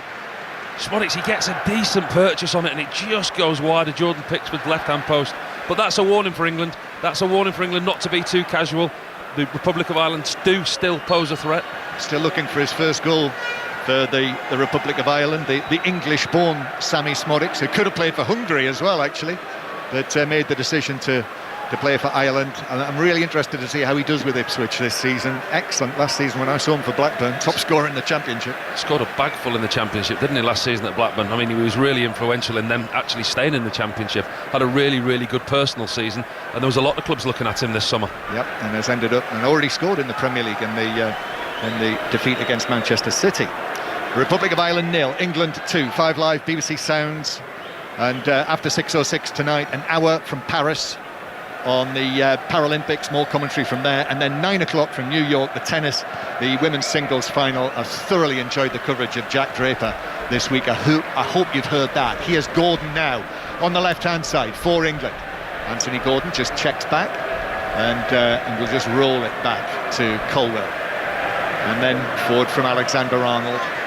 And it's another point that is just so glaringly obvious here, just with the balance on the left-hand side for England, with Colwell there and Gordon. Here's Grealish, not quite so influential in the second half. Jack Grealish so far, but so influential in the first. It's a little bit like watching the Jack Grealish of Aston Villa, the old Aston Villa captain. It absolutely was. He's been a spark every time he got the ball. Half an hour to go, 2-0 England lead, and Ireland now just turning, and Brady checking back. I hear a young voice behind me saying, "What are you doing, Brady?" He wanted him to take on Alexander-Arnold, but they go back to Kelleher, and the Liverpool goalkeeper, the Liverpool number 2, long pass to Ogbeni. He heads it in. Knight back to Ogbeni again. Ogbeni is leaned into by Colwell. The home supporters wanted a free kick for that. Used his strength, Colwell. Back to Ogbeni, ball in, Smodics inside the penalty area. He tees it up, but the curling shot from the edge of the area, Molumby arriving. It never threatened Jordan Pickford's goal over the top by at least a couple of yards. Never threatened the goal, but they're just creeping back into this, the Republic, aren't they? You just get the feeling the stadium's getting a little bit louder, and by putting Ogbeni out on that right-hand side, it's made a real difference, putting him up against Colwell in the right wing-back position, but he's deployed higher up the field, and the couple of chances that the Republic have just had, that from Molumby and the other one from Smodics, both came from the right-hand side from an Ogbeni move. You see the England substitutes in their pink bibs, their baggy pink bibs, warming up. Angel Gomez down there as Saka is fouled. Shake of the head from Brady, but a free kick to England. Jared Bowen's down there. Morgan Gibbs-White as well, who I sensed when I saw him this week when he came and spoke to us at St George's Park. Morgan Gibbs-White, he was absolutely bursting to play for England at senior level. Another of the big performers for Carsley at under-21 level. And Angel Gomez is down there as well. Salford 12, Catalan 6 is the half-time score in the Super League match currently underway. So into the last half hour, and England, as they were at half-time, leading through the goals from the arch villains Rice and Grealish for Lee Carsley's England. Here's Alexander-Arnold, just rolls his foot over the ball. Alexander-Arnold hitting 30 caps tonight for England. Mainu feels as though he was shoved over, but England go back to Pickford, who passes it out to the edge of the area. Oh, Alexander-Arnold's given it away inside the penalty area to Smodics. Gay was, fortunately for England, able to block his progress, just ran away from Smodics. That was a mistake from Alexander-Arnold. Then Smodics with the cross, but that's nowhere near anyone in green, way over the head of Smallbone and Eder. And you can hear the disgruntlement in the stand as the ball disappeared behind for a goal kick. Paul Robinson. Got to be careful, England, of overplaying. They don't want to get caught in those areas. That's the perfect example there, where we see the goalkeeper play it out straight across the penalty spot. He plays it out to his own player's defender, who's got his back to play. Trent Alexander-Arnold's not sure what's around him, and he lazily plays it to the right-hand side, tries to find Gay. It's a short pass, gets intercepted, but England do not want to be the masters of their own downfall by losing possession in those areas. 2-0 here in Dublin for England's footballers, England's cricketers, right on top against Sri Lanka. Test match special back on air 10 o'clock in the morning. Here's Colwell forward towards Grealish. Challenged by Malumbi. They've had a right tussle, the two of them. There was a flashpoint earlier in the match, and Grealish perhaps a little fortunate to win a free kick there. But that's and actually what a yellow card. But that's what he does, Jack Grealish, doesn't he? I mean, the talk about him being omitted from the squad in the Euros. You look at what we needed at times in the Euros. Grealish coming off the bench, he wins free kicks, he gets fouls, he frustrates the life out of the opposition. I mean, opposition fans in the Premier League, week in and week out, complain about Jack Grealish going over too easy, winning fouls, winning free kicks, but he's so good at doing that. That's a letter of the law yellow card, wasn't it? A shirt Absolutely, pull. yeah. So referee Martinez, out comes the yellow card, so Malumbi is booked. 2-0 to England. Maguire, that's a long pass that won't reach Saka, way beyond him. And actually the level of entertainment has dipped now. 25 minutes to play, and not quite the same fluency from England by any means that we saw in the first 45 minutes, which were excellent. There's a lull, isn't there? There's a real lull around the place. The game's dipped a little bit, the crowd participation's dipped, but England, again, they've got to be careful not to create their own problems. Rice in winning the ball back, Paul, central midfield. That injected a little bit of energy there, didn't it? Slightly risky as well, going for the bouncing ball with his foot outstretched. Declan Rice, who's now down in the right back position. Certainly Arsenal will miss him next weekend. North London derby he's suspended from, which makes me think he'll probably start for England again on Tuesday night against Finland, Declan Rice. Yeah, you would think so, wouldn't you? Lee Carsley will utilise him. We've spoken to the club manager, Mikel Arteta, and spoke to him about his intentions of using him. But you see today how important he is. He's a real big cog in this England engine. Grealish in on the challenge, conceding the free kick. The Ireland fans on the far side there wanting Grealish yellow carded for that, but Grealish doing a very good job of playing the innocent there with his palms far apart. But a free kick to Ireland out on the right hand side, and still the situation is with a 2-0 lead, and they know it, all of these fans in green. If they could snatch a goal back here, the complexion of this could change. So a set piece opportunity that Smallbone of Southampton is working on with Brady. Again, the two of them in discussions, looking at one another, the raised arm. Smallbone's false start, so it's going to be Brady, left-footed, long in from the right-hand side. It's headed up and over his own crossbar by Colwell, and the referee says there was an offside in there, and it's a free kick to England. Like you say, John, the game's at a real precarious time, isn't it, really, for England? I mean, they don't want to give Ireland too much hope. Ireland have a couple of opportunities, the Malumbi chance, the Smodics opportunity. I think that was given for a foul at the far post on Harry Kane. Yeah, and then Rice also has been. Yeah, both of them have been impeded at the back. Yeah. But yeah, this is what you said to me after half-time. What do you want from England? Well, basically, you want more of the same, and you want to see them continue, and they haven't done that. Smallbone wins a duel against Rice, and now he had down the left-hand side. It's been taken on by Malumbi, but that turns into a blind alley for Ireland, and England pass it away. Lovely pass from Gay between two Irish players. Now Grealish on the right-hand side, white shirt outside his blue shorts, gives it to Saka to his right. Saka then knocks it on. And I have to say, I thought he I thought he took a dive there, Bukayo Saka. There was contact, but he threw himself down. However, that's a yellow card for Brady. Clever by Saka. Just allows the ball to come into him, rolls it round Brady with his right foot and just takes the contact. So it's going to be a free kick to England on the right-hand side. The score, just as it was at half-time, England 2-0 up. And to take you through this free kick and the remainder of this Nations League match, here's Ian Dennis. Thank you, John. So England have this free kick in their white shirts and navy shorts, playing from left to right as we look. It's about 6, 7, 8 yards in from the right touchline. Alexander-Arnold stands over it. Both the goals coming in the first half. Second half hasn't been anywhere near as entertaining as the first 45 minutes. As Alexander-Arnold, left arm aloft, hits it right-footed, diagonal ball straight down the throat of Kelleher. In the Football League today, there are only 3 games in League One, but Wrexham are 3 points clear at the top. Wrexham beating Shrewsbury by 3-0, so an unbeaten start it remains for Phil Parkinson's side. Barnsley beat Bristol Rovers by 2-1 as Saka on the edge of the area looks for a shooting opportunity, but is forced away, and it'll nudge in the back by Smallbone, but then Grealish gets it to Gordon, who shoots, and Kelleher makes the save. And at the Valley, Charlton 1, Rotherham 1. In League 2, both the top 2 actually lost. Gillingham at Doncaster, so their unbeaten start has ended. Doncaster move on to 12 points with Barrow, who are the new league leaders after beating Swindon at home by 1-0. Walsall, who were second, lost at MK Dons, and Morecambe's dreadful start to the season continues, yet to score and remain pointless after a 1-0 defeat at Crewe. All the scores, of course, on the BBC Sport website, but this is the Nations League, where England are leading by 2-0, and Declan Rice is just struggling a little bit at the moment, isn't he, with a bit of a knock. Yeah, just caught by Jake O'Brien there, won the ball, 1 possession back, and Jake O'Brien just caught him after he'd managed to move the ball.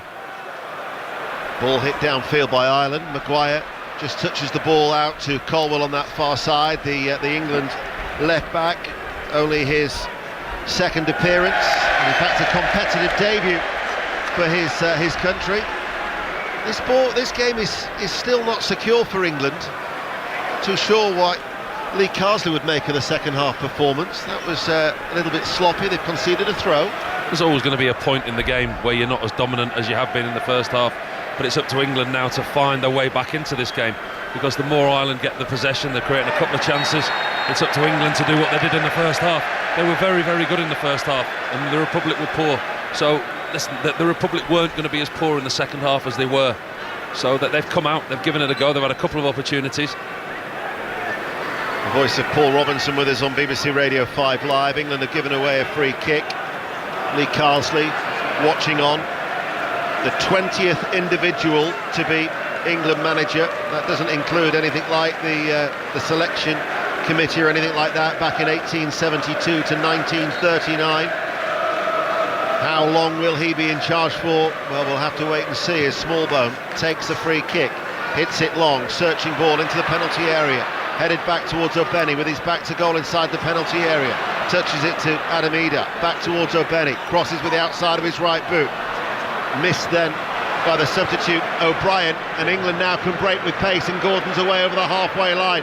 Alexander-Arnold and Saka are trying to get up with him, but then running back was Jason Knight, and Jason Knight tidies up for Ireland in their green shirts. Really good defending by Jason Knight. Track Gordon foot for foot in a foot race, really quick. Gordon, you thought was away, thought he was through one-on-one. Normally you'd expect him to run direct into the box. Jason Knight did really well, ushered him to the side and won the possession back for his team, and they're having a good little spell, the Republic. So Benny picks it up on that far side, runs forward, bit of room to run into on the right, delivers a cross, strikes the back of the head of Colwell, goes in field. Malumbi plays the ball back. This is Jake O'Brien, 6'6", the Everton defender.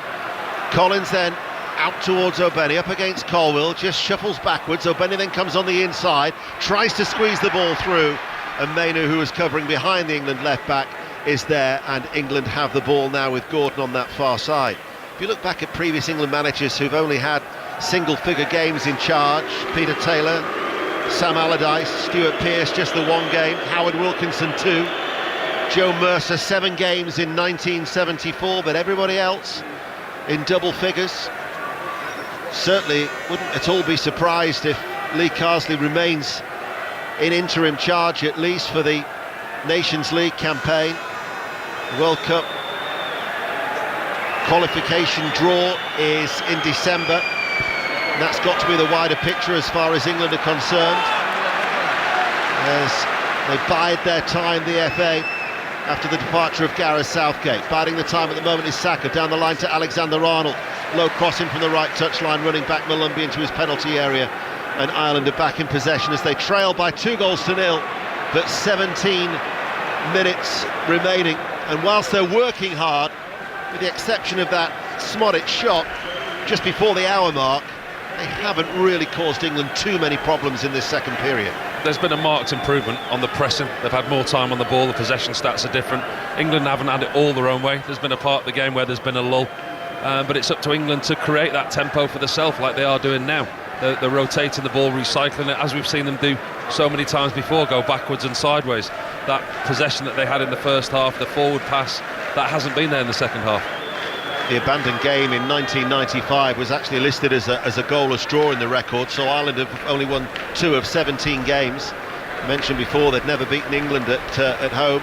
That famous win in the 1988 Euros in Stuttgart, Ray Houghton with that goal, and then 2-0 at Goodison in 1949, which was actually the first time that a foreign side, a non-home country, had beaten England on their own soil. But here in Dublin they have struggled, and although they're coming forward now, 16 minutes remain. O'Benny is completely unmarked on that far side to right.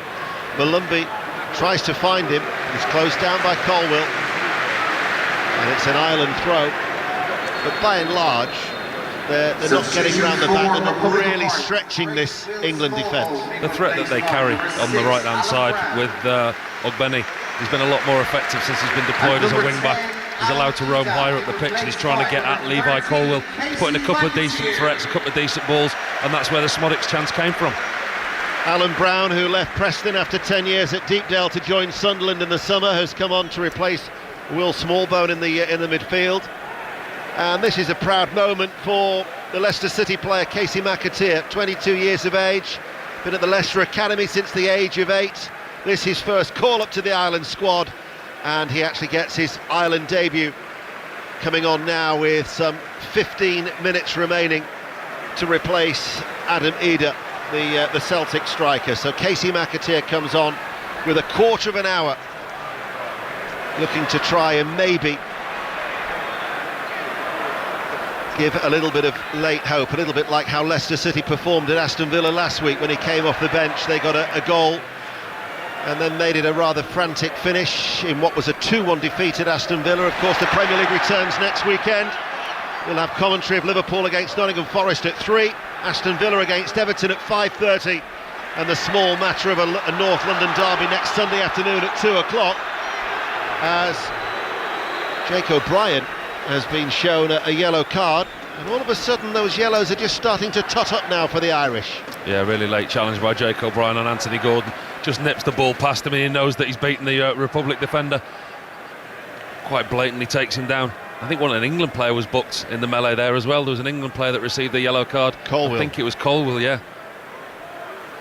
It's a Colwill booked by Jose Maria Sanchez, the Spanish referee. We have 14 minutes remaining, and there's going to be a triple change here.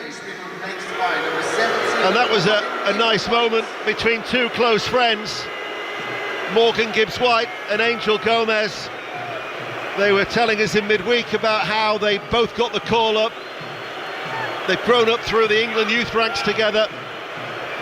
Jack Grealish is getting booed as he's one of the players coming off.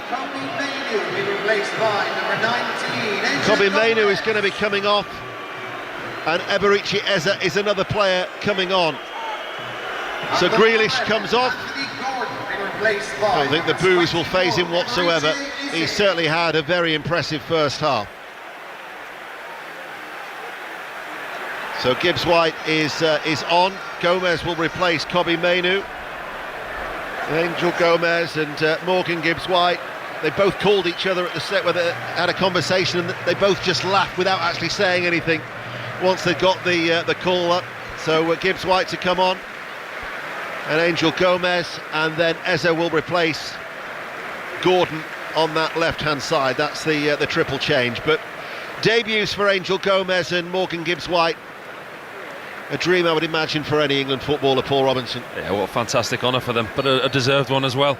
And it's part of the new England under Lee Carsley in temporary charge, like we've seen him bring the youngsters into the squad that he's used before, used in the under-20s, under-21s, the players that he knows, the players that he trusts, and they're the future of this England team. Well, Morgan Gibbs-White is a player who won the Under-17 World Cup in 2017. He was part of the Under-21s that won the Euros in 2023 under Carsley. He's quickly on the ball, out towards Saka on this right-hand side. It's like just pep England up a little bit, just laboured somewhat towards the end of this. As we come towards the end of the game, 12 minutes remaining, leading by 2-0. It's been a quiet second half, hasn't it, let's say. The Republic have played better than they did in the first, but England, they've been a little bit lacklustre, for want of a better phrase. They've been a lot slower in possession than they were in the first half. Listen, they were very good in the first half. The second half, they haven't been able to maintain that amount of possession and that amount of high-tempo football. Well, we'll try and give you as much reaction as we can into 6:06, which is coming up at 7 o'clock. 08085909693 from somewhere down in the basement at the Aviva Stadium. And if you're unable to listen to it when Chris and Robbie take your calls, then of course you've always got the 5 Live Football Daily, where we'll mop up as much reaction as we can from what looks like is going to be a comfortable England victory with just over 10 minutes remaining. As Kelleher, all in blue, comes a long way out of his penalty area. It's at the back with Jake O'Brien. Now to Collins, and he passes the ball back to Kelleher, the Liverpool number 2 goalkeeper. Chips it out to this near side for Brady, closed down by Alexander-Arnold. And Brady then inexplicably gives it towards Harry Kane. Harry Kane to Saka.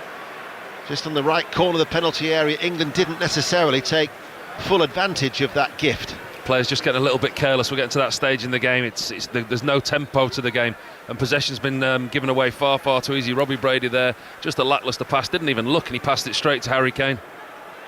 If you think about the cacophony of noise that greeted the two players back at the start of the afternoon or the evening, it's certainly a little bit more subdued now here in Dublin, as Gibbs-White tries to pick up a loose ball, tried to work over the early cross, and in the process caught Darragh O'Shea.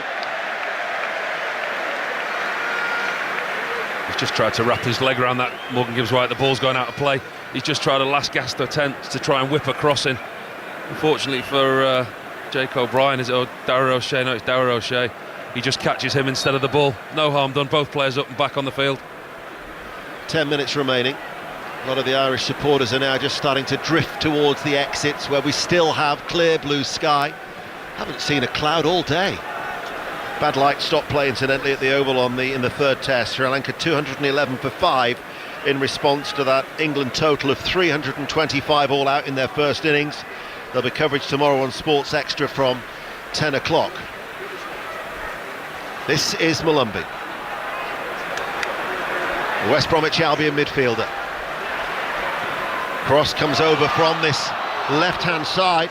It was a ball that was whipped in with a bit of pace from McAteer. All of a sudden, just a glimmer of encouragement from the Irish supporters. Yeah, he's looked lively since he's come on, McAteer. They've not had that much possession, but out of possession, fresh legs and the closing down. When they're in possession, Szmodics, Ogbeni and McAteer making up a front three. Jason Knight running forward, gets a throw off the body of Colwill, down by the corner flag as they attack that single tier substitution for end here at the Aviva Stadium, where the England supporters are housed. And we're going to see now another Irish change, and Evan Ferguson is going to be coming on. No appearances whatsoever for Brighton and Hove Albion so far this season. He was an unused substitute against Crawley in the League Cup, but the 19-year-old forward comes on for his 13th appearance, and we've got a pitch invader on that far side. A teenage boy with a little black hoodie, going to try and outstrip the stewards as he runs forward. I'm not too sure where he's going. He's heading towards the England fans. Wouldn't think necessarily that's a brave thing to do. And he tried to do a knee slide, and his knees jar into the ground. It throws him forward, and as a result he's quickly apprehended. That is possibly the worst pitch invasion I've ever seen. It was a pathetic attempt. I mean, he got on the pitch, but then he tried to do the knee slide, and his knees dug in and fell flat on his face. I didn't think he got any support from the crowd there whatsoever either, did he? No. Bearing in mind, that's the second breach of security that we've had. We had one when England lined up as a gentleman, a rather portly chap, tried to tag himself on the end of the England lineup. He was wearing a full England kit as well.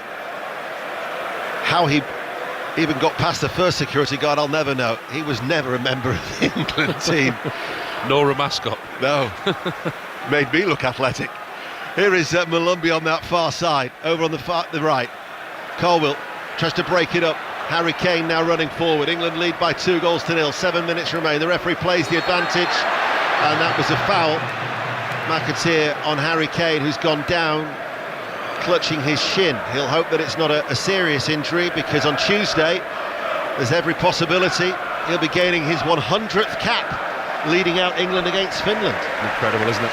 What a fantastic career he's had at this level.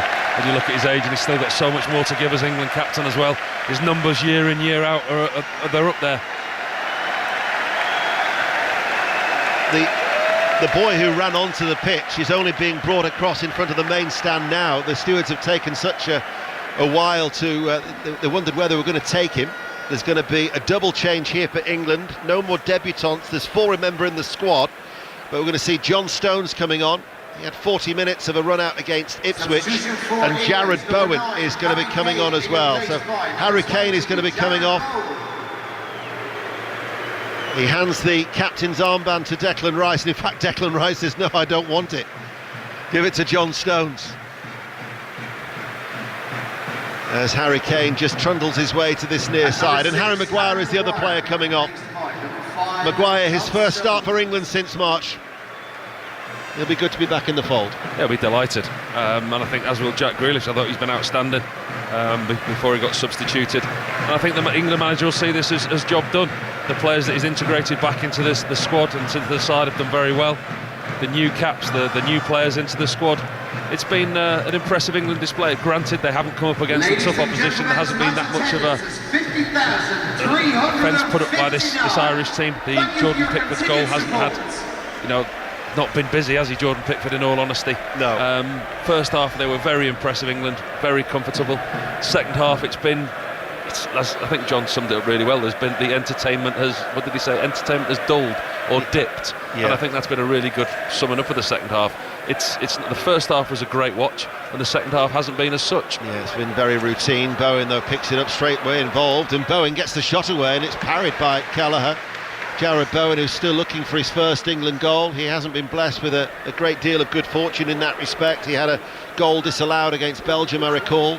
Came very close to scoring against Bosnia at St James's Park when an England player blocked his goal-bound shot as Saka tries to wriggle away from Alan Brown. Referee has played the advantage. Eberici Eze. Angel Gomez on his England debut. Diminutive figure, 5'5", the Lille midfielder. But again, somebody who Lee Carsley knows very, very well. Versatile midfielder, very comfortable on the ball.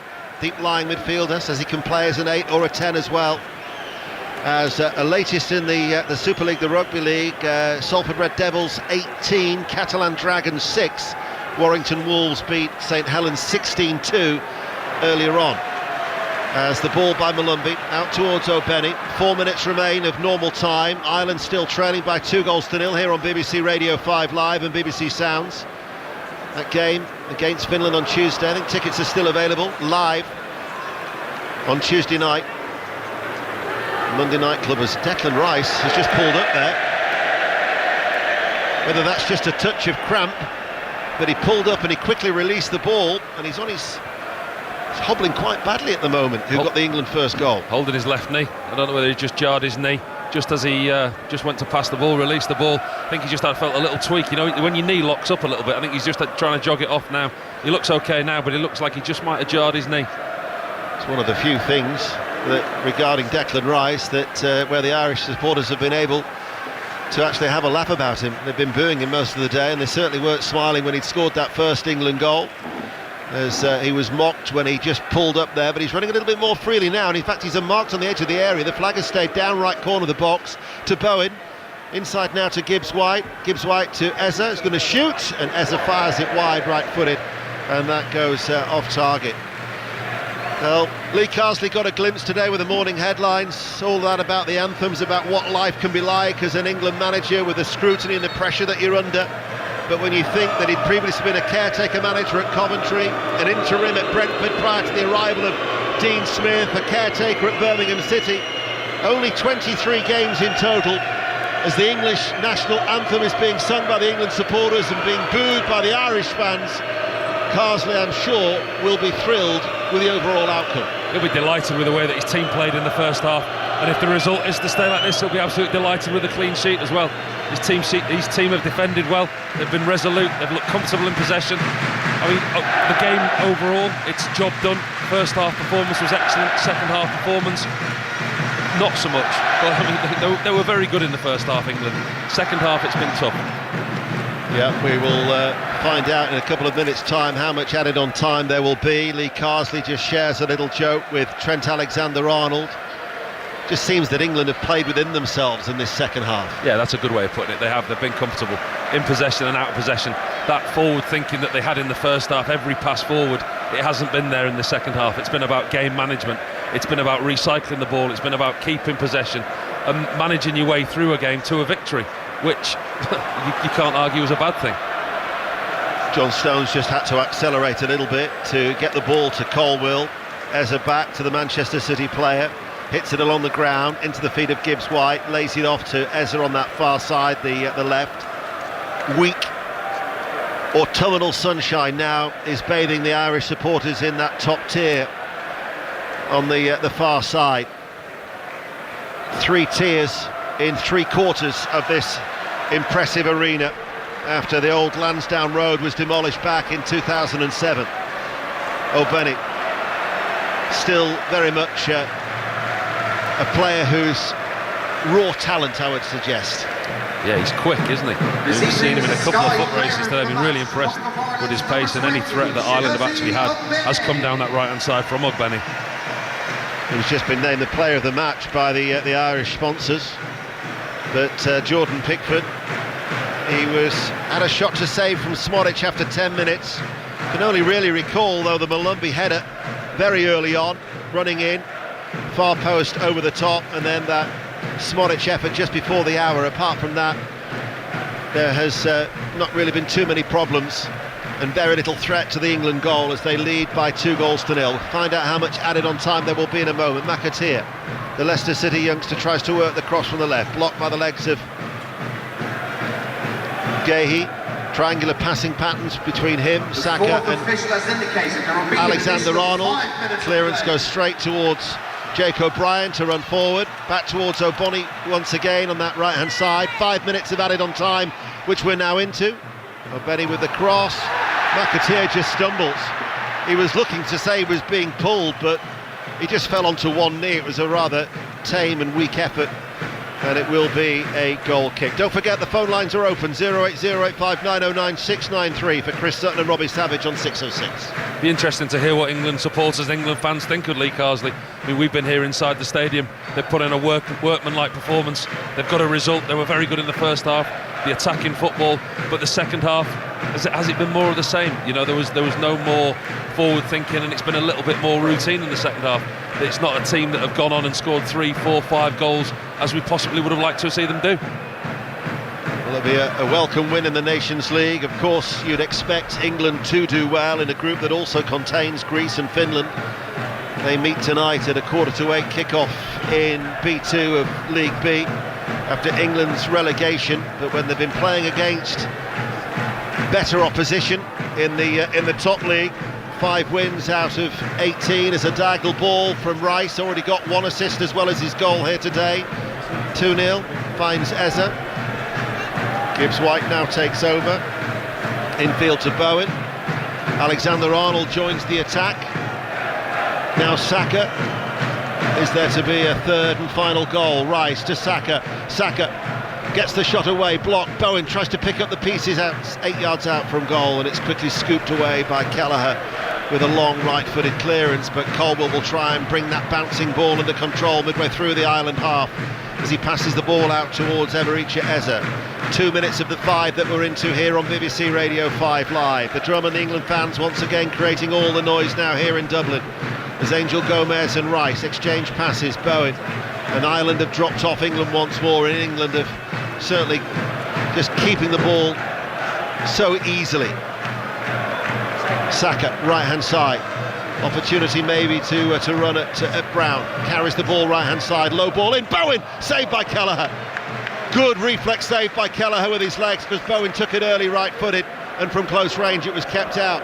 That's another good save by Kelleher. Saka does really well again down this right-hand side, slides the ball 3 or 4 yards out. You think Jarrod Bowen's just got to tap it in, but the ball's actually a little bit behind him. Jarrod Bowen reaches with his right foot, manages to drag it on target, but Kelleher makes another good save down at his near post with his left foot. Here is Bowen once again, the West Ham United player, on the halfway line. Alexander-Arnold. Here is Rice. Gibbs-White with a sharp turn, releases Saka, and Saka now enters the penalty area. Saka steadies himself, Kelleher with a save, and on the follow-up the header from Eze is off target, and Kelleher with 2 very good saves in the space of 2 minutes keeps the scoreline at Ireland 0, England 2. Another really good save, ball in behind to Saka. Looking at the replay, it looks like he would have been offside. I think the better option would have been to square it to Eze. He took the shot on himself. Kelleher didn't know that he was offside. Makes another really, really good save, the Republic of Ireland goalkeeper. Aside from those 2 efforts, can you recall England creating a great deal in the second half? No, that's what we said. And as opposed to the first half, the 80+% possession that they had in the first half, the second half's been different without the chances created. Only a couple of chances, but the chances they have created, Kelleher's been equal to them. Well, don't forget, after 6:06, Paralympics coverage from Paris with Katie Smith at 8 o'clock. We've got the US Open tennis, the women's singles final from 9. The men's final, incidentally, tomorrow is at 7 o'clock on BBC Radio 5 Live. As Collins tries to turn on the edge of his penalty area, gets caught in possession by Eze. Eze into the penalty area, has Angel Gomez in support with him. The referee, though, has given a free kick against Eze for a foul on Collins inside the Irish box, and we have 60 seconds of injury time remaining, and there now are a lot of empty green seats here inside the Aviva Stadium. Yeah, I think Hallgrimsson, the Republic manager, will be pleased what he's seen from his team in the second half, because there was times in the first half where England could have scored 3, 4, 5 goals, and when they went in at half-time, if England had come out with the same impetus, the same pressure, they could have gone on and won this game by a lot more. As the game's gone on, it's been a case of England, job done, we don't lose this game, we don't concede. Ireland, we don't concede anymore. I think both managers will be fairly pleased with what they've seen. Republic manager definitely more so in the second half, because as I said, it could have been 5 or 6 at one point. Well, England were very, very good in the first half. They're going to get off to a winning start. It's going to be a clean sheet in the process as well, as indeed there is the full-time whistle. And for Lee Carsley, it's a winning start in his opening game as interim head coach of England after the departure of Gareth Southgate. And it is with 2 players with Irish connections who scored the goals in the first half, Declan Rice and Jack Grealish, in what was a very good first half performance, Paul Robinson. Yeah, first half and second half, very, very different performances. It was almost job done at half-time. I think the first half they were excellent the way that England played. There was a real forward thinking. They were looking forward at every possible opportunity. They got a couple of goals, they could have had more. And then I spoke to John after half-time and he said, what do you want from this England team? He said, more of the same, please keep going, score more goals. But they weren't able to keep the same tempo. This Republic team, they were there for the beating today, and England should have won this game by a lot more goals than they have done. It was a comfortable performance in the second half. Game management, kept possession, in full control. First half, excellent. Second half, fairly routine. Well, certainly from an England point of view, you know, he's going to be judged on results, isn't he? Results and performances. Listen, we all judge England managers and England teams on performances. We look at the Euros and you look at the way that England qualify. Results have always been good when you look at stats, you look at numbers, but performances, we didn't enjoy watching England during the Euros at times. I really enjoyed watching that England team in the first half. They were set up differently, the wide men went high, they created opportunities, and they were really good at pressing, like we see week on and week off in the Premier League. Didn't see that in the second half, but that first half England team, I thoroughly enjoyed watching today. Well, that's the view and the opinion of Paul Robinson. What's your view? What's your opinion? You can have your say on 606 with Chris Sutton and Robbie Savage. 08085 909 693 as Lee Carsley and the England players salute the England supporters behind the goal away to our left. So it's finished here in Dublin in the Nations League. The Republic of Ireland 0, England 2. 606 is coming up after the latest news here on 5 Live with Stuart Clarkson.